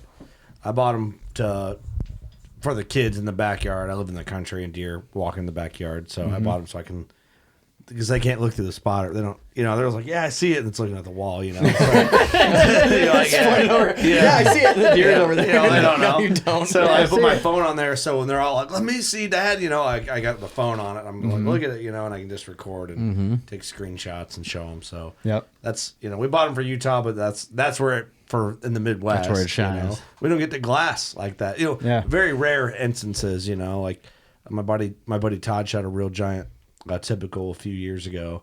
And I actually I didn't have a setup like that then, but I had seen this deer from a county road, and that's how actually we met Todd. Mm-hmm. He killed the deer, and I'm like, "Hey, dude, I saw that buck from the county road. Just thought you might want to add to the story of this deer. This is where he was, and it was actually in a spot he never even thought that deer like would have been in. Oh, really? That's how we got to be buddies with him. But glassing deer is rare unless you have like a deep run or an open field with a county road set up just right with soybeans in the Gotcha. summer for velvet, you know. Yeah, that's Yeah. about it. It's the only time we get to glass. Yeah. You know, shed here and there, like But we don't have the open country to glass. I Yeah. mean, no, it's just thick. You know, it's like Devin's been out here a lot, whitetail hunting. We call him Whitetail Devin now. Yeah. You know, it's like he's immersed in it. his It's, alter loves it. ego. it's tough. It's different. You Well, know? like I told you, my goal this year is I want to shoot a whitetail with my bow in a tree stand. That's my goal this year. You could do that. You can pull that off. I've now shot a coos deer, a mule deer. I need a whitetail with my bow. That's what I want. Okay. Well, let's talk. If you're going to PA, we'll figure something out. But Well, I mean, I'm doing multiple whitetail hunts. So there you that's go. just the one that Doing a just happened tour. to be in the beginning of December because it's going to be a rifle hunt, actually. Oh, okay. Because I actually had a hunt giveaway.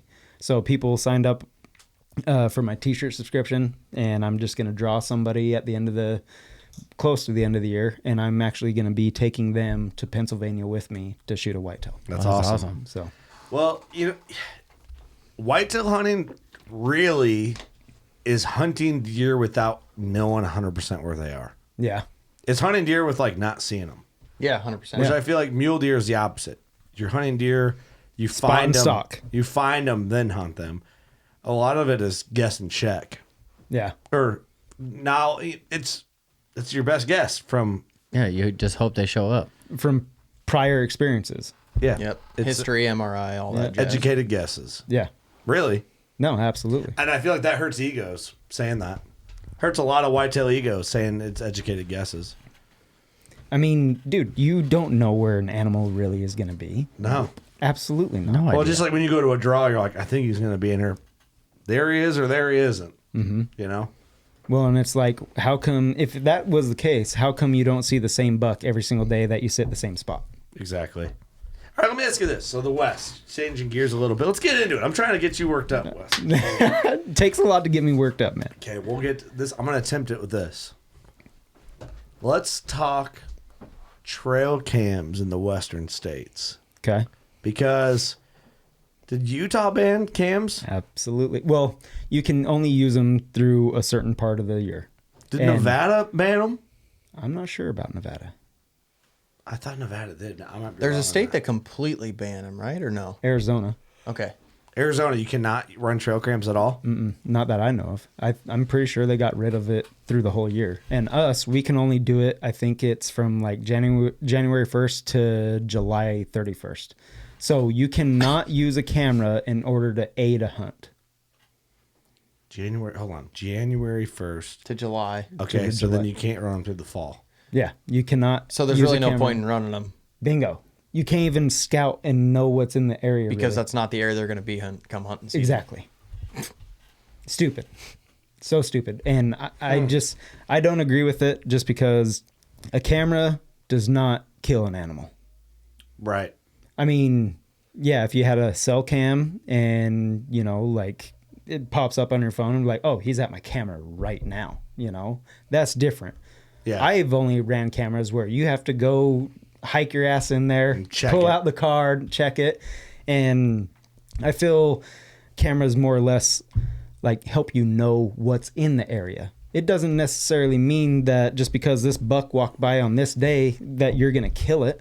Yeah. Like, I think that's so dumb. Like, I don't like the rule. It's got to be so hard to get deer and elk out west on camera. I mean, obviously I understand like a wallow or something like that, but like here we can put them on scrapes. We can put them on definite trails. And I know Yeah. there's game trails out there, but Terrain. Like we said, there's so much more spread out. So it's got to be so hard to even get them on Or you just put them in camera a saddle completely. or Yeah, like either Water? pinch point or saddle or whatever. And I mean, we could use mineral, you know, and so like it draws them in. They want to. but you can use mineral out there. Well, when we used to do trail cams, you could use mineral. And So stuff can you and put it mineral over. out during season or just, No, not during season. okay. No, I was going to say, and you can't like use apples or anything like that. No, you can't bait. no, can't bait.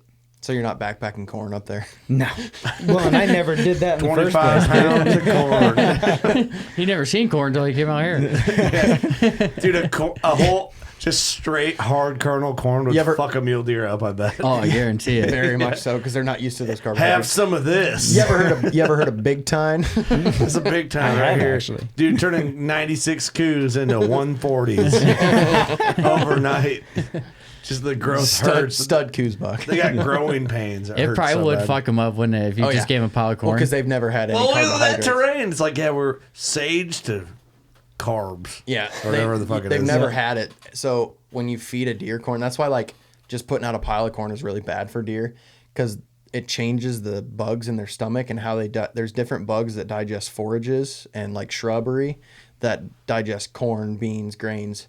So you're changing the gut flora to that type of a bug. When you're feeding them a lot of corn versus when they're eating a mix of corn and stuff. So that's why straight corn is really bad for deer, actually. Like How would you know? I literally have Big gut. I'm literally a feed salesman. Like, I understand how animals' guts I work. went to college for this, okay? So you're telling me when guys at trade shows are like, this feed will cure EHD. It's wrong? It's a crock of shit. I mean, there's things you can do to help with it, but no, you're not going to cure it. So don't pour out just a bunch of gold corn kernels. No. Pour out big time, baby. But big time, use code WCB 2024. Pears all the craze. That's what the That's what kids are they say. saying. I heard it. Pears don't hurt their tummies.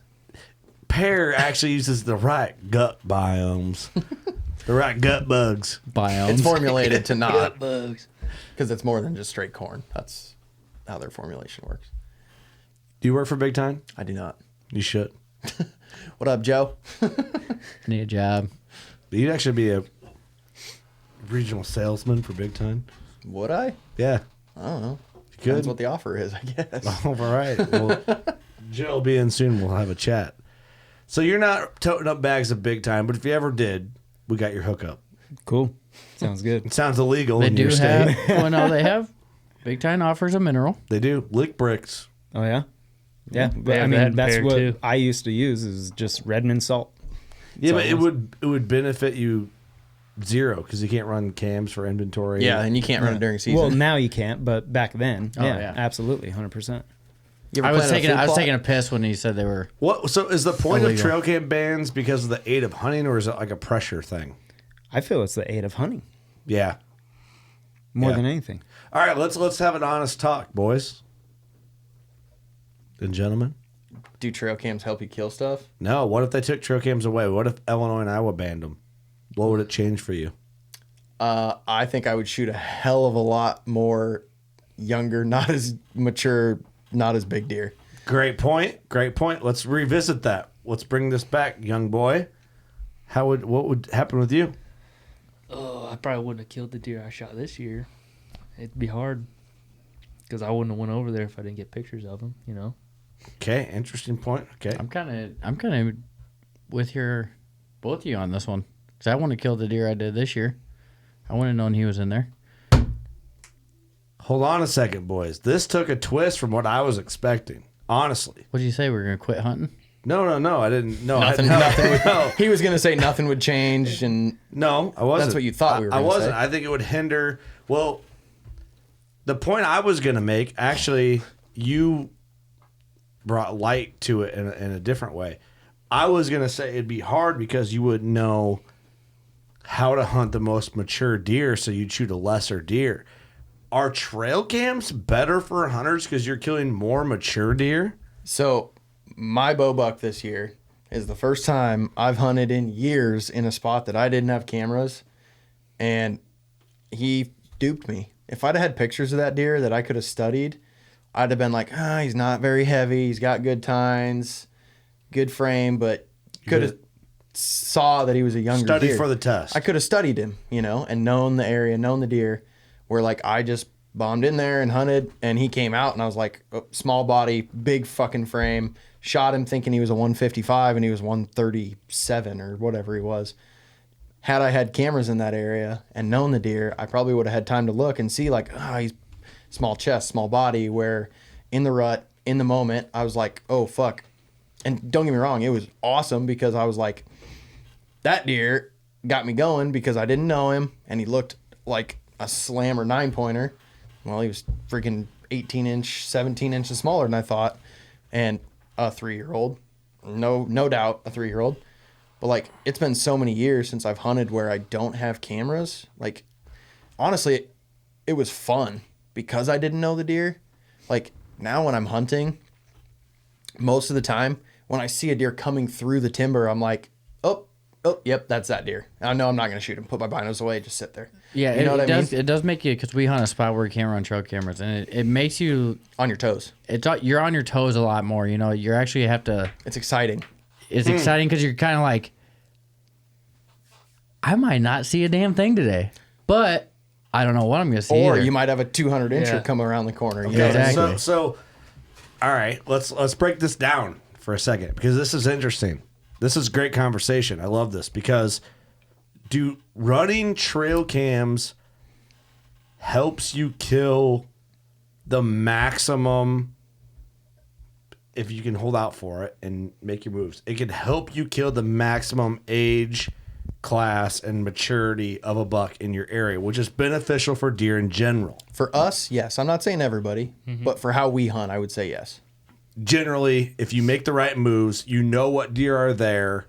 You've done what you can. You kill the most mature, oldest, biggest buck that you can, right? Yep. Okay. So there's two sides to this statement that I'm making, and let's try and take note of them. One is the health and the benefit of the deer.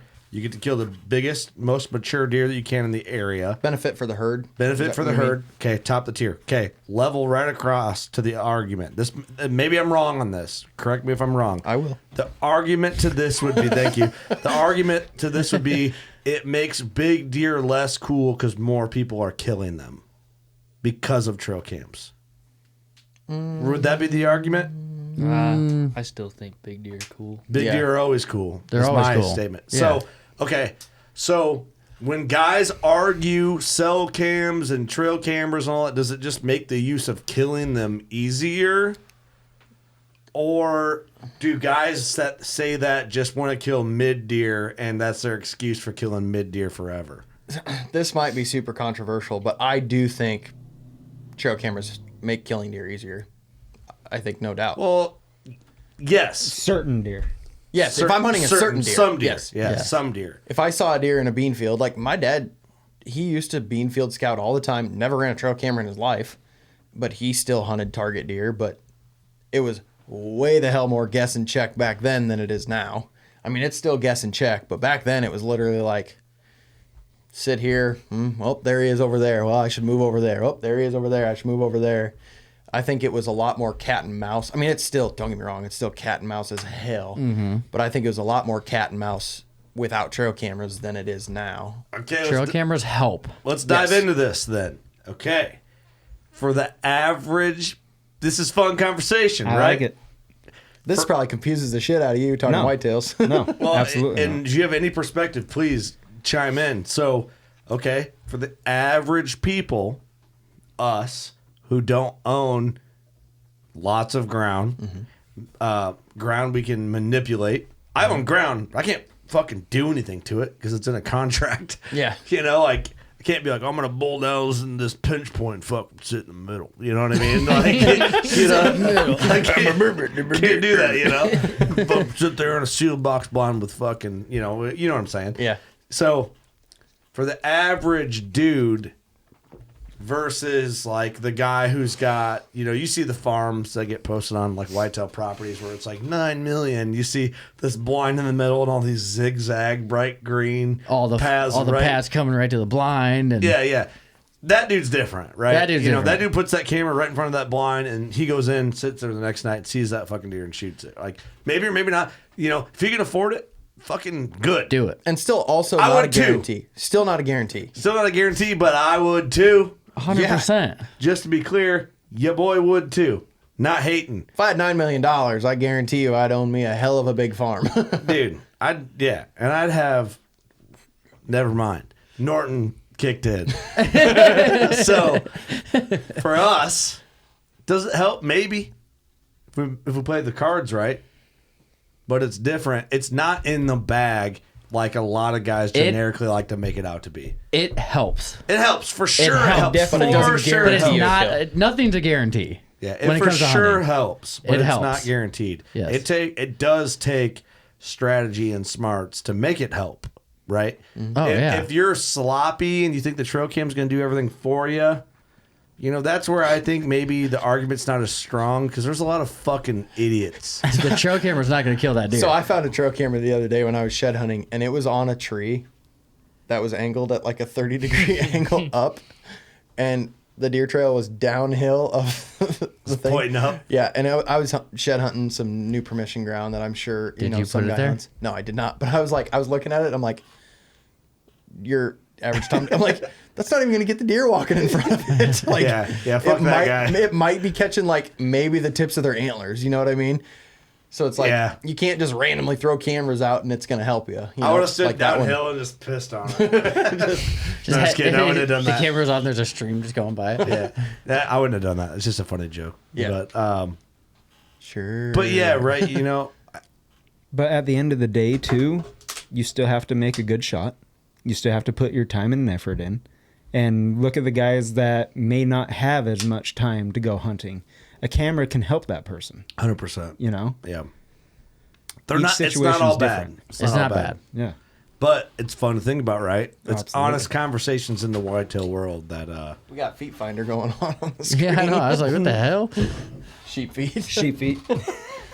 That's how they like mold to your feet, right? Or like they Yeah, they Make take a a mold. cast right here.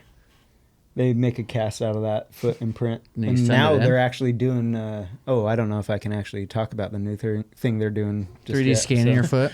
Boom. There you go. what? is that just a guess? I mean, they're just like deer antlers. They're 3D scanning it. You can 3D scan your foot, and it's going to give you an accurate reading. You can 3D scan Doug. I did it. Maybe not just your foot. Everything. And Anyways. What are you saying No, here? it's just never mind. Hey, we won't go there's there. those packs. Yeah, those packs Yeah, are what's dope. Coulter? Is that his name? Yeah, Coulter Day. He runs Borderland Trapper Pack. Oh, I mean Borderland Supply Co. Yeah, we seen those at Those Western are High. sweet. Yeah. Yeah. Trey gets his from that guy, Yep. right? Yep. No, Coulter's the shit.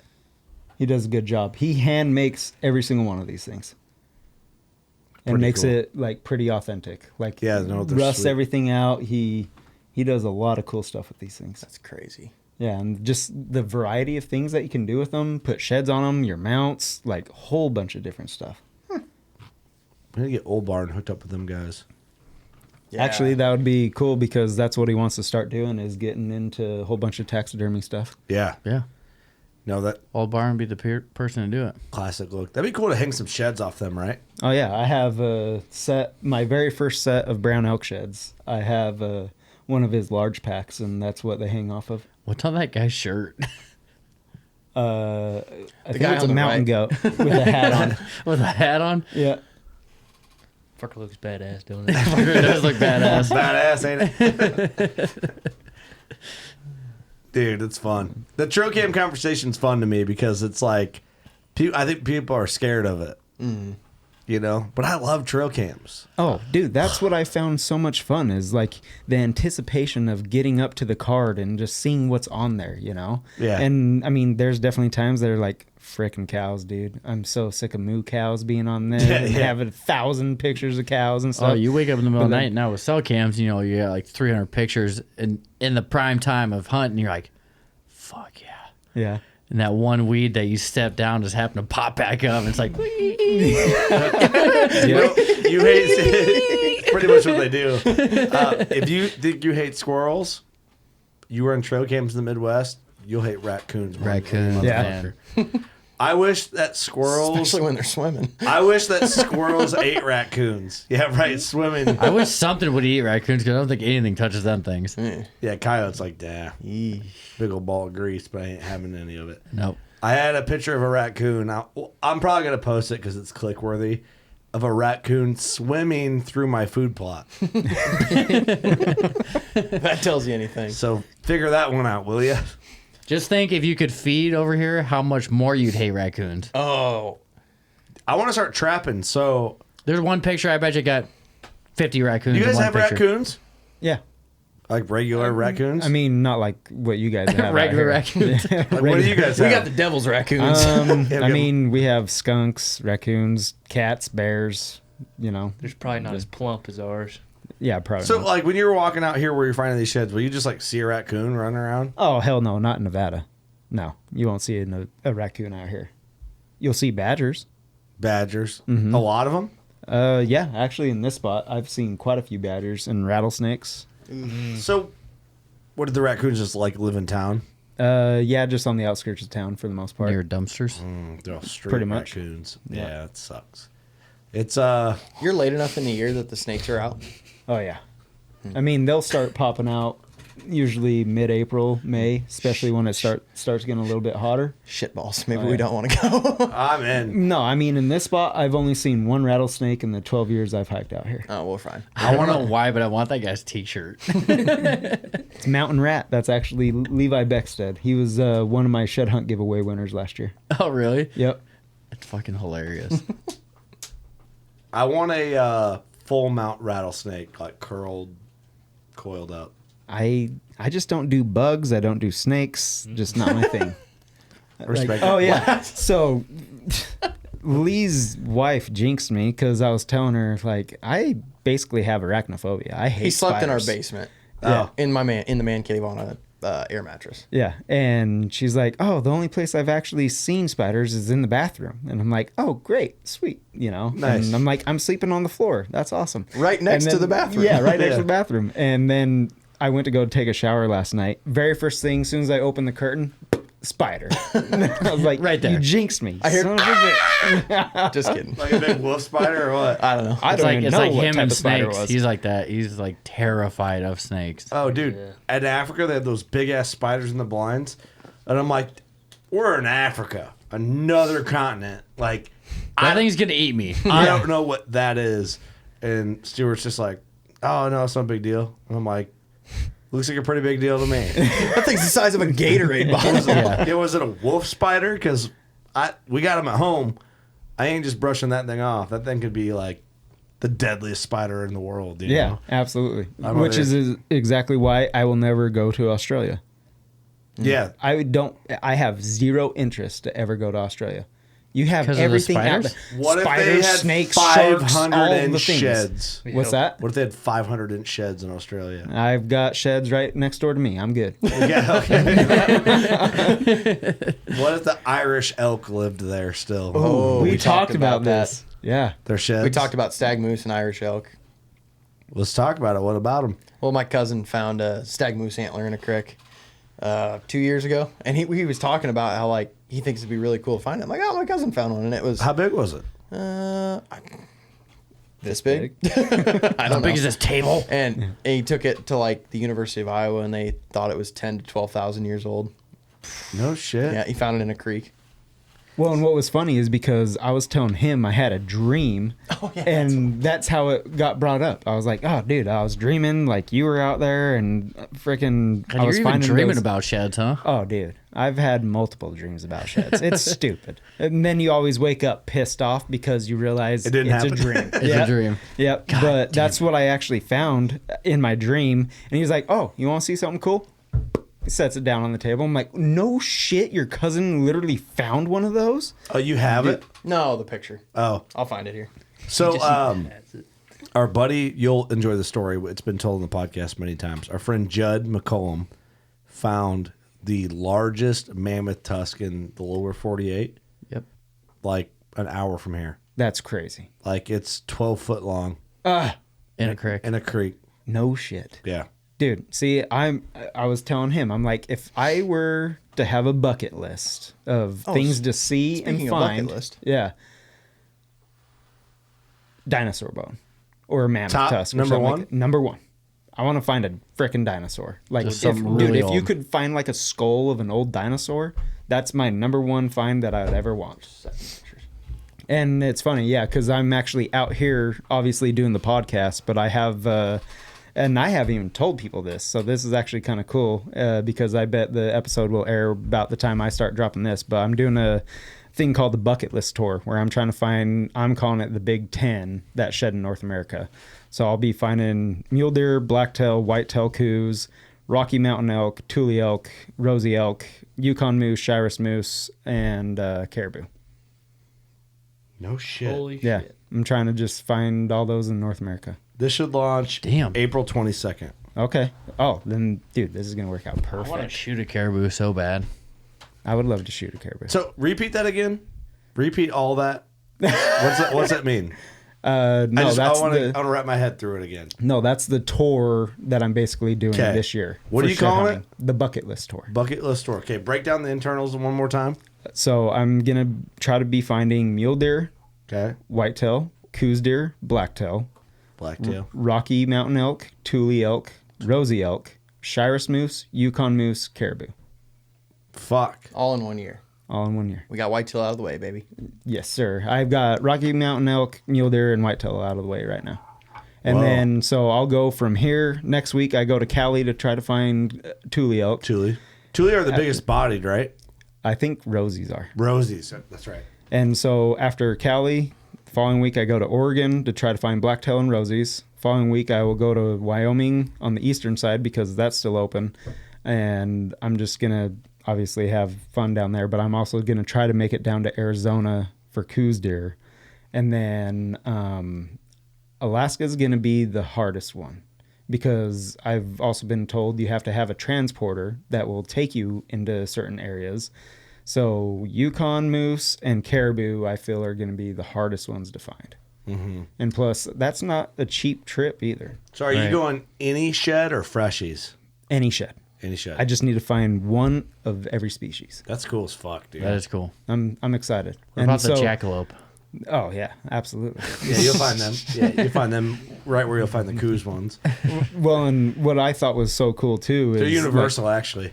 Coos and jackalope sheds are the same. Other thing. Interchangeable. Yeah, they're interchangeable. Yeah. But that's what I thought was so cool that, you know, how this all even worked out. You guys invited me to the podcast. Lee hits me up. He's like, dude, come out and shed hunt. So I'm glad that I could find a whitetail shed in a whitetail state.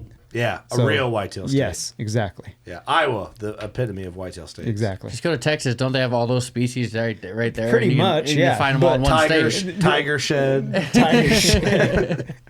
you know? Oh, yeah. Because he was just banking on finding a whitey in Wyoming or something. you I know? was. Yeah. Yeah, no, yeah, started off good. Yeah, absolutely. So you're doing that. That's That's this year. Yeah. Oh shit. So like Yeah. May 1, or like, I guess not May 1, but like January to January, or Yeah, what's I your want to give goal? myself a year to try to find all the different Has that ever species. been done? I'm sure it has, but that's just something. So But honestly, called, I don't know if it has. I've never feel heard like of anyone that- doing it. No. I don't know. But that's what's funny is I haven't even told anybody yet that I'm doing this. Oh, hold on. I'm gonna try and guess these buttons. Oh, bruh. There we go. That's what I wanted. There we go. I hadn't hit those buttons in so long. We've been in show season. There it is. Big announcement. Yep. Yeah, announcement button. That's red. I'll make it red. They're all the same color. That's the gotta issue. put some I can do that. Post-it I can notes change on the it. color. Of I them. know. I'll have a big announcement button next time you come back, and it'll be red. Hell yeah. So save us one big announcement, please, next time you come back. Absolutely, I can do that. Okay. After he finds them all, he'll be like, "Hey, I found them all." I found them. Big announcement, but it'll be a better sound. Yeah. It'll be a better sound than that. Too. That's for the kids. That'll be cool. I mean, I've got bucket list stuff, but nothing that crazy. I mean, that's That's a cool thing, man. It's cool to like set that goal. Yeah. And then oh yeah, that's not him anymore. yeah, we're watching GoPro snow. No, and I wanted to do something different, you know? Like how you just asked, has anybody done it? I have no idea. But as far as I know, nobody's done it. Yeah, you're the first. I think it's Like awesome. that. I bet Well, you're the first, dude. Well, and You're the even first. with Ben, he did the 50 states. Well, he's still trying to do the 50 states even this year. I say I just saw. I think he's at what, like 27 or Yeah, he's Something like that. close to 30. Absolutely. And so for me, I was just like, you know what? Ben's doing 50 states. I want to do the bucket list tour. I want to try to find all the different species. that's wild. So, That's so cool. That well, is and wild. it's fun for me too because how I was saying, like I get to go and explore all these different types of terrain and different species, and I'm also trying to get out with different people, like that either follow me or something like that, and just make it fun. Like I love just including my following with So everything. did you that I film? do. You filmed some here in Iowa. Oh yeah, absolutely. Yeah, Is Lee in any videos? absolutely. Take them out. I am Lee. Well, no, I even filmed his My whole. name's Weeha. Okay. Come on. But I even filmed his, his man cave down there, his keeper shed pile, and all that. Like, I find that stuff cool. Oh, I love that is cool. Like, I mean, dude, Fucking, how we I got to told film you- some shit. I feel like we got to be like, hey, we're in the video. No, I didn't know if you guys would want to do something Dude, like fuck that. yeah. Yeah, you're here. I was actually in one of his Yeah. videos out there. I was just walking down the ramp. And I'm like, But just I looked saw like you a, do that. Looked like Yeah. a dirt ball. Filming this shitty part of our building on Yeah. the back. Look at this shithole. One thing we did talk about that was kind of cool. Like when we were going through my keeper pile. I mean, I keep all of them, but it's like I feel like I know I found a lot of sheds and a lot of really nice ones, but I was like, I feel like I found some nice sheds. I don't have that many like really nice ones. And you were kind of saying the same thing. Like he was like, I feel like I've found sheds, but not a lot of sheds and not a lot of really nice sheds. And I was like, that's weird how you think that, but like you looking at my pile, you were like, holy shit, dude. Yeah. And like if I came to your house and saw a 370 set and what's your biggest mule deer set? 216. That's fucking big, dude. Yeah, it's redonkulous. It's big deer. Yeah, and Set. actually, my buddy, I found the first side. So that's our rule. Whoever finds the Yep. first side gets the set. So I found the one side. My buddy Chad found the other side. That's cool. And then actually, my buddy Kyle that I'm with right here, I found one side to a 206 set. He found the other side. So you got him. Yeah. And then actually we went to Kansas, and that was actually the one and only time that I've actually been turkey hunting. And we went to Kansas, and the kid I was with, his name's Kyle, he was talking up this deer. He said it splits in the back, looks like a mule deer, and he was just kind of talking it up. And 20 minutes into the hike, I find the one side, Chad finds the other side, and it's 187 whitetail set. Damn, son. Yeah. Out of That makes Kansas. That's cool. That's Yeah. large. I mean, and we weren't even really there to shed hunt per se. We just wanted to go turkey hunting. And I mean, he hit me up at the expo and he's like, I would love to have you out here. You know, we can do some bass fishing, shed hunting, but like, I would like to take you turkey hunting for your first time. Yeah, but Said you're trying, 100%. but you're That's cool. always still looking though, right? Oh, 100%. You're not. Yeah, Not 100%. looking. Yeah, my wife actually hates it now because I can't just go on nature hikes just to go look at nature. Right. Like I have to have a goal in mind. Like I got to be doing something, Dude. Like I have this argument with my wife. She wants to go to state parks, but I don't want to go to a state park where fucking 75 Asian immigrants have walked the same fucking trail. I've got to go walk somewhere where I know that it's not like, you know what I'm saying? Yeah. No, Like, I get you. go to any state park, it's like, where did all these Asians come from? And I'm not, but you know, you just know what I'm saying. Nothing against them, but it's like, I don't want to walk there. Like, it's a tourist attraction. It's people, foreigners from another country coming to see it. I want to walk a trail that they're not walking. And you know what those trails are? Deer, antlers, all that other shit. I want to walk there. Yeah. Like, my wife wants to go hiking. Let's go to this national park. But we're going to go to this fucking peak at 10.5, 11,000 feet. I'll make some sandwiches and some coffee on a jet boil. Let me glass for some mule deer because I might draw a tag here in a couple of years. That's more fun It's more and productive. way agree. more romantic. and plus it's just you guys. You don't have to deal with all the bullshit and other people around you. The Asians. Can we just get? I'm kidding. Before everybody freaks out about my Mexican jokes on the last one, I'm attacking Asians on this episode. Everyone's like, you said some harsh shit about Asians or about Mexicans. I'm like, I was kidding. Love It's Mexican a food. joke, people. Yeah, like we I can't. love Mexican We, food. Is we that what you can't- just said? We can't joke around. Yeah, so I can't say some racist jokes without actually being racist. You know, society's falling apart. Here we are. But you know what I'm saying, though? You go to No, Jackson absolutely. Hole, they have Oh, yeah. signs on the wall that say don't stand on the toilet seats. I don't want to go to that toilet. I want to go to the one in the woods, you know? Absolutely. I'm not helping my case here. Not at all. or the don't pet the animals. Yeah. Like, Oh, yeah. I want to In see people just Yellowstone. get mowed down by bison in Jackson Hole Park, you know? And the Tetons. In Yellowstone and stuff Yeah, too. I just want Yeah. to see all the foreigners just get fucking wrecked by bison. You deserve it. Talking shit about us, but come here to see our animals. Our animals are pissed. They're pissed. Dude, I want bald eagles just to snatch y'all up. Just let you know what we're about. Still not helping my case, am I, boys? no, sir. Sorry. Hey, did you Sorry. forget your subscription to Norton? Oh, or what? America. Nope. Can't play that? Sorry. All right. My bad, guys. I don't know what got into me on that. Jordan, take it away. Intern us. Switch the topic. Actually, Jordan's worse than I am when it comes to that stuff. Leave. Anything else?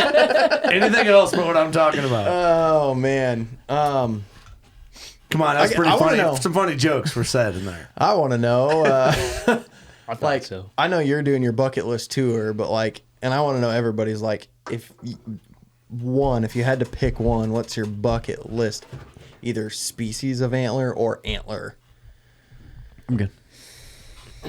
I would say, I mean, I would love to experience like red stag, like a Yeah. 400-inch red stag. Just Just a the- set, yeah, this big, dude. massive, Yeah. heavy set. yeah. I would say that. Okay, Ooh, that's a good one. young boy. I want a moose. We're going shed goals?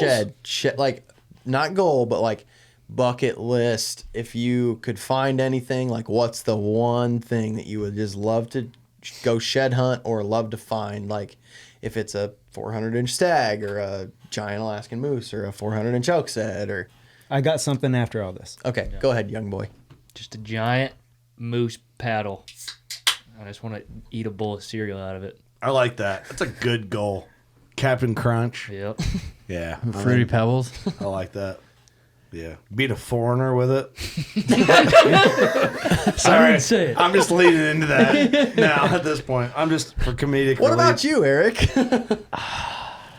That's tough. I think I'm gonna go caribou. That would be Ooh, that's a fun one. Caribous are so sweet, man. A lot of shit going on. Yep. You could be some foreigners with that. Curtis. Big elk. I just think big elk would be cool, and arrowhead. I've always wanted to find like a good arrowhead, but like just an elk, like a good elk, good branch antlered bull. You know, I found one. I actually have found an elk shed, but it was, you know, Little raghorn. no, not raghorn, but I'd say like a 280 bull or better. One like a good side. Yep. And then an arrowhead. That'd be the top. That'd make my findings goals. Yeah, I found one arrowhead and I keep it in a little SD card case in my vinyl pack. Oh, Oh, that's it's cool. that small? Yeah.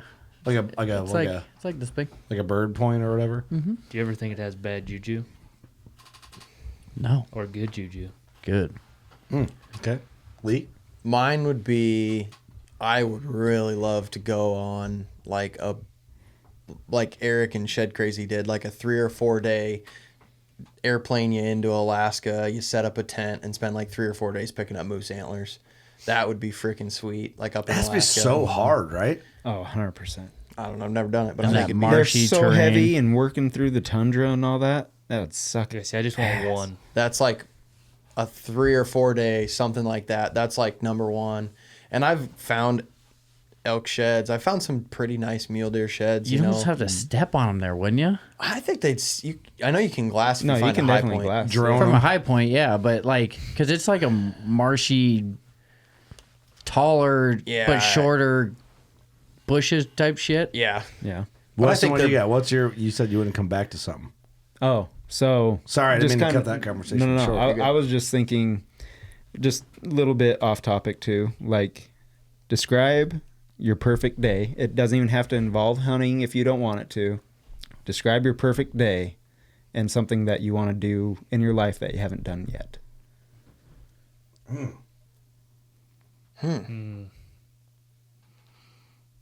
Never thought about that. We all don't want to piss All off right. our wives. No, guys. no. Nothing family related. Let's make this more selfish for us, right? Or are we talking in general? Because that's so broad. There's a lot. If it was like, because obviously, like I want to see my kids accomplish things in the outdoors, and like I could branch saying off personal. personally, Yes. personally, Yes.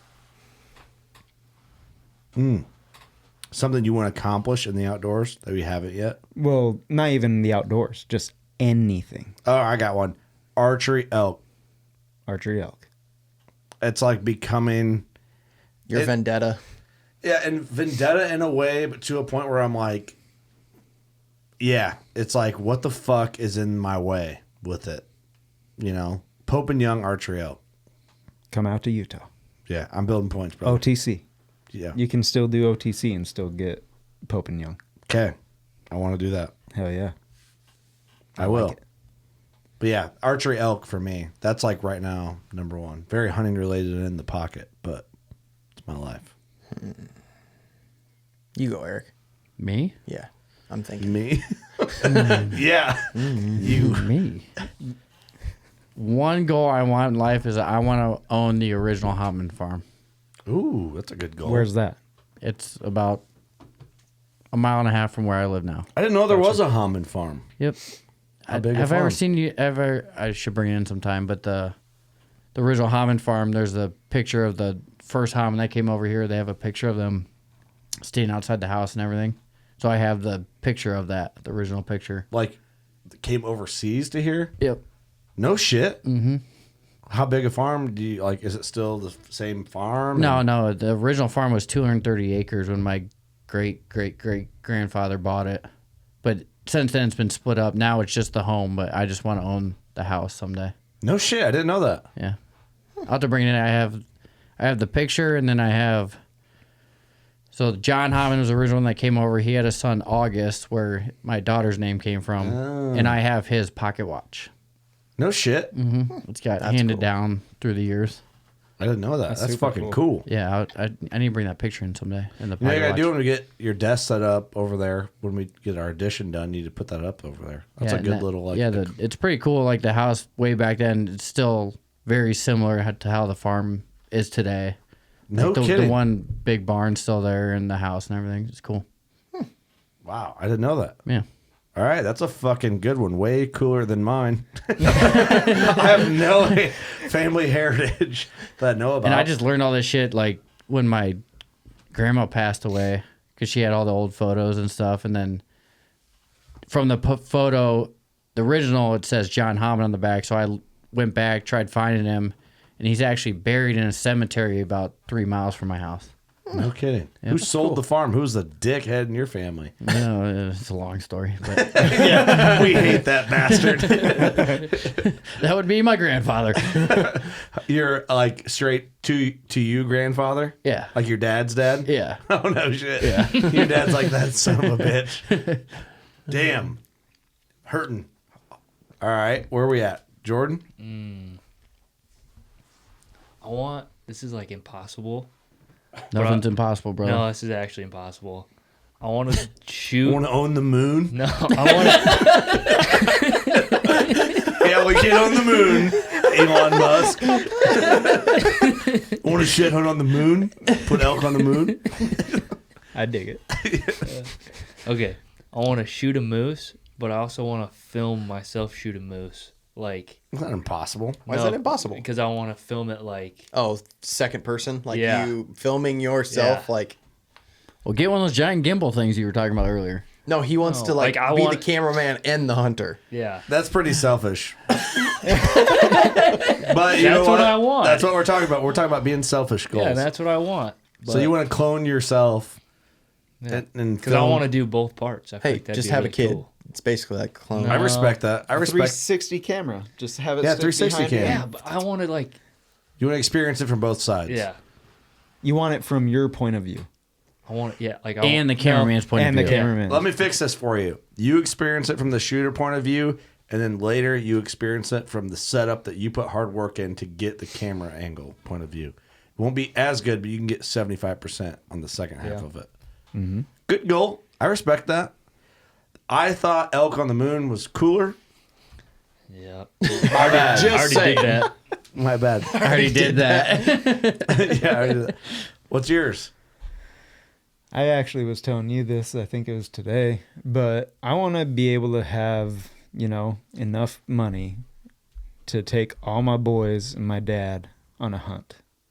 Like I have two gentlemen in particular that have literally been by my side from day one. Like they've been a follower, they've helped me out and all that. And then I also want to take my partners that I have right now and my dad, and I want to take them on a hunt and not even think twice about the money spent. That's more than anything. Like, because for myself, I'm never going to forget where I come from. I'm never going to forget the people that have supported me from the very get-go. I want to show my appreciation for something that we all love doing. I love that. That's super doable. Absolutely. Yeah, I respect that. That's cool, dude. That's stuff we'll probably do with WCB if we ever finish this fucking building. Well, help. But no, I love that, man. Like, that's a good one. Especially your old man still around. Like, take him on a hunt. Yeah, You know? absolutely. That's like one of my big regrets. I never got to take my dad on like a big hunt. Like my treat type of thing. Like Yeah, and that's kind of how I think of it too. Is like, dude, like my dad has literally taught me everything that I know, about big game hunting. And for me, if I could be out in that type of space and share, one last like big hoorah, but also have my boys with me too. it's better. Yeah, Yeah. it's special. You got to do it, man. If you can do it, do it. Like we went on an elk hunt, with the boys from Buckstorm, but what's crazy, I just looked at the calendar here on our launch date. The boys from Buckstorm episode launches on my dad's death date. No kidding. Yeah, which is crazy. Which it sucks to like keep track of a death date, but you do. You Dude, know, you don't want what's to do crazy is like my biological father, his birthday's tomorrow. But really? he passed away from suicide when I was 17. But I think about that stuff all the time. Like June 20th is a special day for me. Yeah. And it's always like one of those days that's like you're sad, but it's also like I want to be happy for him in his memory. You know what I mean? And I Yeah. want to keep that alive. Yeah. It's like it's just shit you keep track of that maybe you don't need to, but Oh, you definitely need to. But maybe you do. I It's feel like- you do. I feel you do because Yeah. I don't know. Like, for me, I don't feel like we're just computers and we just shut off at the end of this. I feel like our spirit, our soul, whatever you want to call it, Yeah. it goes somewhere. I believe that too. You know, and I feel that I will have my family for forever. I feel that I'm going to see my dad again someday. Yeah. And so for me, like, if you really were to think about it from like a spirit realm of type thing, it's like he's around, he's watching, you know, your For dad's sure. around, he's Yeah. watching over you. I do Guardian believe angel, that. dude. You Yeah. know what I mean? So Yeah. in essence, it's like you're just keeping their memory alive. Yeah. More Yeah. than anything. I do believe that. You know, it's crazy. You know, it's like the thing about when you pass and whatever and stuff like that. It's like, so it's like an awkward time for me because it's like my dad got sick and then died like all with like in the next, well, fuck, I don't even know what day it is. The next 10 days, you know, so it's always like an awkward time for me mentally. But, you know, it's like I, you know, we've done a good job, I think, as a WCB crew. Like my dad was always like supportive. What's crazy is we closed on this building this basically the same day my dad passed away. So I was like, I remember signing papers and you had to walk out of the room. yeah, like literally at our closing. Like it was the saddest, but like it was the happiest I could be in my career of what we built, but the saddest I could be in my personal life all at the same time. No, It's like absolutely. this like giant conflict. It's you know what I yeah. mean? It's like fuck, but you know, my dad would want me to be happy and whatever. He was like the least selfless person in the game, you know. I felt, but you know, we did. You know, my dad killed the guy or buck. We've kind of like made that into like an icon, and I'm getting that tattooed soon, and in a big way, a big transformation way. And but yeah, I don't know, dude. I don't know where I'm going with that, but I love the thought of doing that. Like if guys, I'm telling you, if you're in your 30s and your old man's still around, fucking treat him to something. Yeah. It can just be something insignificant. Take him to get fucking ice cream and just be like, hey, let's do this. Let's take a fucking gay picture together. It's going to feel so gay. Let's take this photo together. You know, let's have someone take a picture of us together eating ice cream. Do that. Yeah. Call him up, be like, hey, let's go have a beer at the tavern. Let's go have a beer and let's get a picture with beers. Way less gay thing to do than ice cream, but But maybe he really likes ice cream. I don't know. But if you don't, you know what I'm saying. Just like go take a photo, go have a night with your old man, you know, or your mom too, you know. But when you're a boy, you're a guy, your dad's your dude, you know. So It's different. So just think about that. I guess that'd be like my thing to lead people for the week is like take your old man out, get a beer, get some wings, get some fucking onion rings, take a photo at the bar. It might feel super uncomfortable, but your old man's getting old, and it might feel really. When your old man's gone, you're gonna want that photo, man. 100%. And it's just like, why don't we take more photos? Yeah. You know. Absolutely. So that's my parting advice for your parents as you get into your 30s. When you get into your 30s, man, you look around and you're like, everyone's old, man. Everyone I grew up with and look up to is like a superhero. They're all old. It sucks. Yeah. The weirdest thing to think about is like, They're in their late 60s now, mid 60s. Crazy. yeah, and like my kids now, I remember my parents being the age I am now. Dude, my dad You know what I had mean? me at 32. That was last year for me, you know? Right. It's like, damn. How old is your old man? 54. He's a young gun, brother. He had my sister when he was 18. My guy. Yeah. How old's your dad, Jordan? Like 58. He's old. He's not old. Yeah, but I'm only 20. Yeah. Well, you got other siblings. Your dad couldn't back out of a drive or pull out of a driveway. Famous words from episode. Unnotched, whatever. Yeah. The Everyone BS. thought it was me. I didn't say that. It for sure was you, bro. I don't think it was. No, it was Brandon said that. it. Oh, my old Brandon man said couldn't that. pull out of the Brandon said driveway. it. Oh, that's Brandon. Brandon said that. You're right. You're But right. it's like, it applies to my dad too. I mean, I wouldn't pull out either if I could. what? Pull out of Jordan's dad? Is that what you're talking about? What do you mean by No, that? don't make it gay. I'm just saying. What the hell? If no one will stop me, what's up? I'm just kidding. You know, I'm smarter than that. I don't want that many kids, but Yeah. I've got a goal. My dad, like, he only has ever whitetail hunted. He's never hunted anything else. So, like, at one of these points, I'm just gonna have to, like you say, just do it and either find an OTC unit, even if we go and don't even be successful. Just go and spend time together. Yeah. Hunted something different. Like, maybe I thought about when we do Canadian bear camp next year, taking my dad, just because we've gone to Canada fishing, but we've never That's such a good hunt to take your dad on. We've never hunted anything outside of whitetails together. Never. That's a really good hunt to take your old man on because, like, do quality time. The cool thing is, like, what I like about the bear camps, like, you're fishing, you're playing card games, you're gonna shoot a bear, you're gonna see bears. Yep. You know, it's just a cool thing. But I don't know, man. I hate to get sentimental. It's like, when the fuck am I gonna quit doing this? And maybe I won't. But you know, it's like I guess it feels like it's been 3 years. Is that a long time? No, but it's like, dude, I just don't feel any different than after year one. To a point. Yeah. Well, Do you know what I mean? It's like, I do, but I don't. Yeah, I know what you mean. It's a little easier because I'm able, like, I'll make jokes around it when we're just the boys, like, not jokes about my dad's death, obviously, but I'll make like silly jokes that, like, for shock value, you know, whatever. But for example, Scotty cut down a tree behind the studio today, and I'm like, I planted that for my dad's death, and just to make him feel bad. And it's like, of course I didn't do that. My dad would think that was funny, you know, like, When you said that, I'm like, you know what I mean? Like, I can say shit like that, and Yeah. like, you know, it's funny. My dad would think that was funny, you Right, know, like right. that type of shit. It's like the sinister jokes that don't really mean anything, but it's like, at the same time, I'm still over on the fucking podcast being sentimental about my dad's death, and maybe that never goes away. Maybe it never should go away, I don't think it should. you know, but it's like, I don't know how to deal with it. I'm learning. I don't know how. There's no program. You have a different situation than I would say the average person, because most of the time, you know, you get old, your parents get old, and okay, once they get really old, you're like, okay, it's coming sooner or later. Yeah, they Yeah, die. it's inevitable. They die. Yours is an unexpected thing, you know. Right, and maybe that's why, you know. It's like, yeah, as you get old, if your parents get old, you know, they die. Grandparents get old, they die. Like, it's sad, Part of life. but it's part of life, you Yep. know. It's like, you know, you hope they live in their late 80s and their 90s and they pass away. That's the best case scenario ever in life. Sorry, when you went to the bathroom, I'm still just ranting about how I'm sad.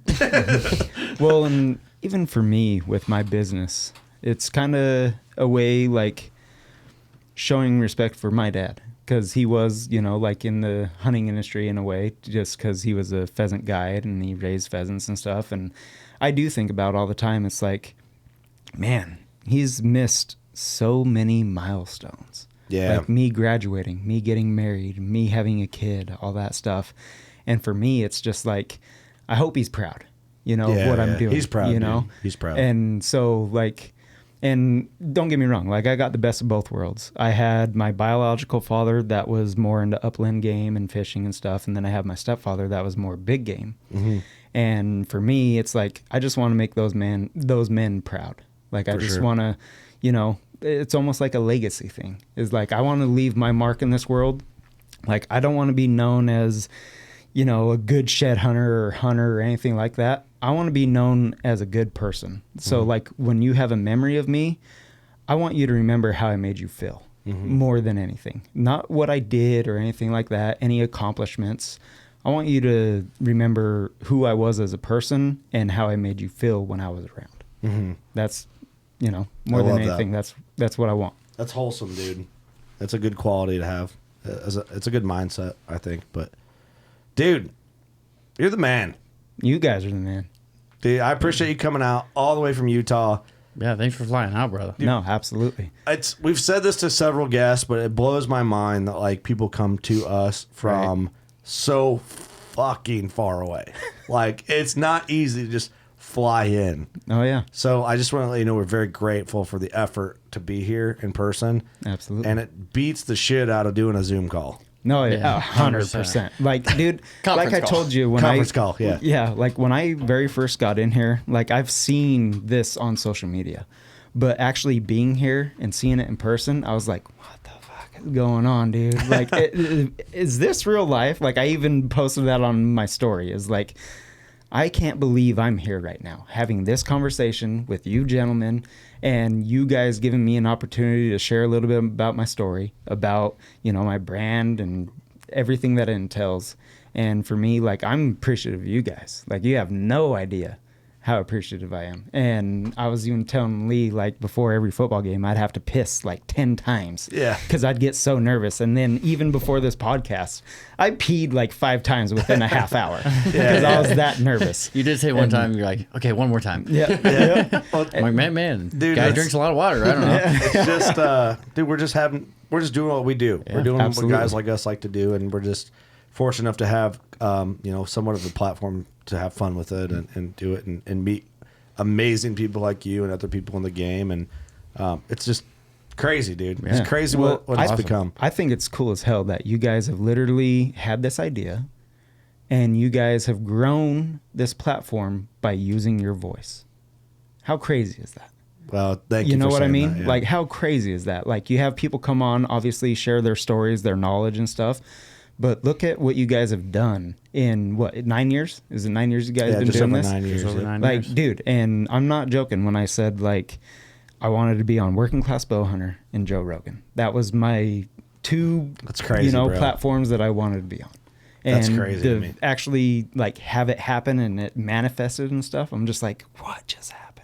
Well, hopefully It's so Rogan's cool. next, brother, because Oh, then that'd you'll be forget bitchin'. about us. Absolutely not. You better No, be and- nervous if you go on Rogan. Yeah, Dude, be you're, fucking you're, nervous. You're going to piss 30 times before that one. Promise me if you do Rogan, bring us up. Oh, Give us a 100%. shout out. I want you guys to come with me. Dude, let's do it. Yeah.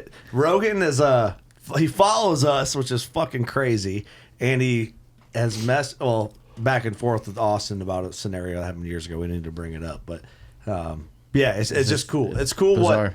what podcasting has become and what's allowed people to do in general, but in more specifically in the hunting space. 100%. Absolutely. Dude, plug everything you need to plug. This is your shameless plug moment. Shameless plug. Give everybody what they need to know. So risenshed.com is where you can buy my merch. I have a t-shirt subscription, and right now I actually have a shed hunt giveaway going on, but you said April 22nd? This will go live? Yep. Okay, so you guys will have a week to get entered in my shed hunt giveaway. And so what that entails, you go on my website, every $10 spent, you get an entry, sign up for my t-shirt subscription, you get 10 entries. And I basically take you on an all expense paid shed hunt on my dime. You also get to win a badass prize package. You can find me on YouTube, TikTok, Instagram, all that stuff. And just everything's just greatly appreciated, man. We'll Just- link it all in the episode description. So if they're lazy, they can just go there. Fair enough. Rise and Spotify shed. and Apple Podcasts, all the clickable links work. Fair enough. We'll put it there for you. Hell yeah, dude. Thank you. Cool. Seriously, thank you, gentlemen. No, thank you. Seriously can't thank you guys enough for having me on. Thank you, man. Thank Appreciate it a ton. Lee, what do you got, brother?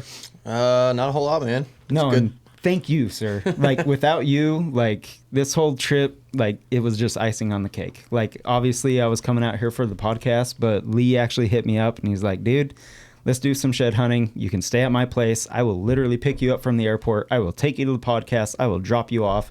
Like, you made this whole But trip just so easy You for got to me. stay in the basement with the spiders. Yeah, that's the only downfall. Fair And I had to walk through the devil bush. Yeah. So, Lee, you're a great PR guy. Hey, it's what I'm here for. Yeah. Cult No, leader. just good story. I mean, it's good to hear you. You know, hear kind of your background. I mean, I've followed you for years. You know, on YouTube and stuff. A couple years, 2 or 3 years at least. It's good to have you out. Good to shed hunt. Nice to Hell yeah, take dude. your Iowa bucket hunt- list Well, tour, easy. baby. Iowa what, Lee? shed hunting virginity. Oh, there it is. The Colt always comes back. As I was saying that, and you cut in, I was like, oh. Yeah, here he is. There it is. You did fuck up. Young boy. Oh, I got nothing. It's been fun, man. Yeah, Cool stories. appreciate you. Way better at shed hunting than I am. Elk on the moon, baby. Elk on the moon. Hey, that's a shirt. We'll find them up there. That's a one collab day. shirt. There you go. Elk on the I moon. dig it. Elk shed on the moon. I'm serious. I'd love to do a collab with you guys on the t-shirt subscription. We We talk can about make that happen. We talk about something. Hell yeah. Okay. No, Eric? thanks for coming out, man. Thank you. Want to come out and find some sheds, or if- Absolutely. you're always welcome here too. Well, appreciate it. Yeah. No, and come do some hunting. Let's do some elk hunting, mule deer hunting, whatever you guys want to do. We have to do a We can make it Midwest happen. Western trade. I think we can figure something out. 'Cause One I got- last question: would you rather give up shed hunting or hunting? Ooh, good question. Dude. On one hand, I want to say I'd give up hunting because I can shed hunt all year long. But the other hand, there's something nostalgic and spiritual about taking an animal. So yin and the that's yang. yeah. That one's hard for me. Leave it unanswered. Okay. It's better unanswered. Okay. Fair enough. I like it. I can tell by the way you're going, it's better unanswered. Fair enough. Because someone's gonna hold that against you in the future. Bingo. Dude, so much fun. Thank Yeah. you. Thanks, boys, for being here. I think it was a good conversations. Good conversation. Good day. Yeah, sorry about the Asian hate stuff. That was a joke. I was gonna say, are you gonna bring up more Asian shit or? It was a joke.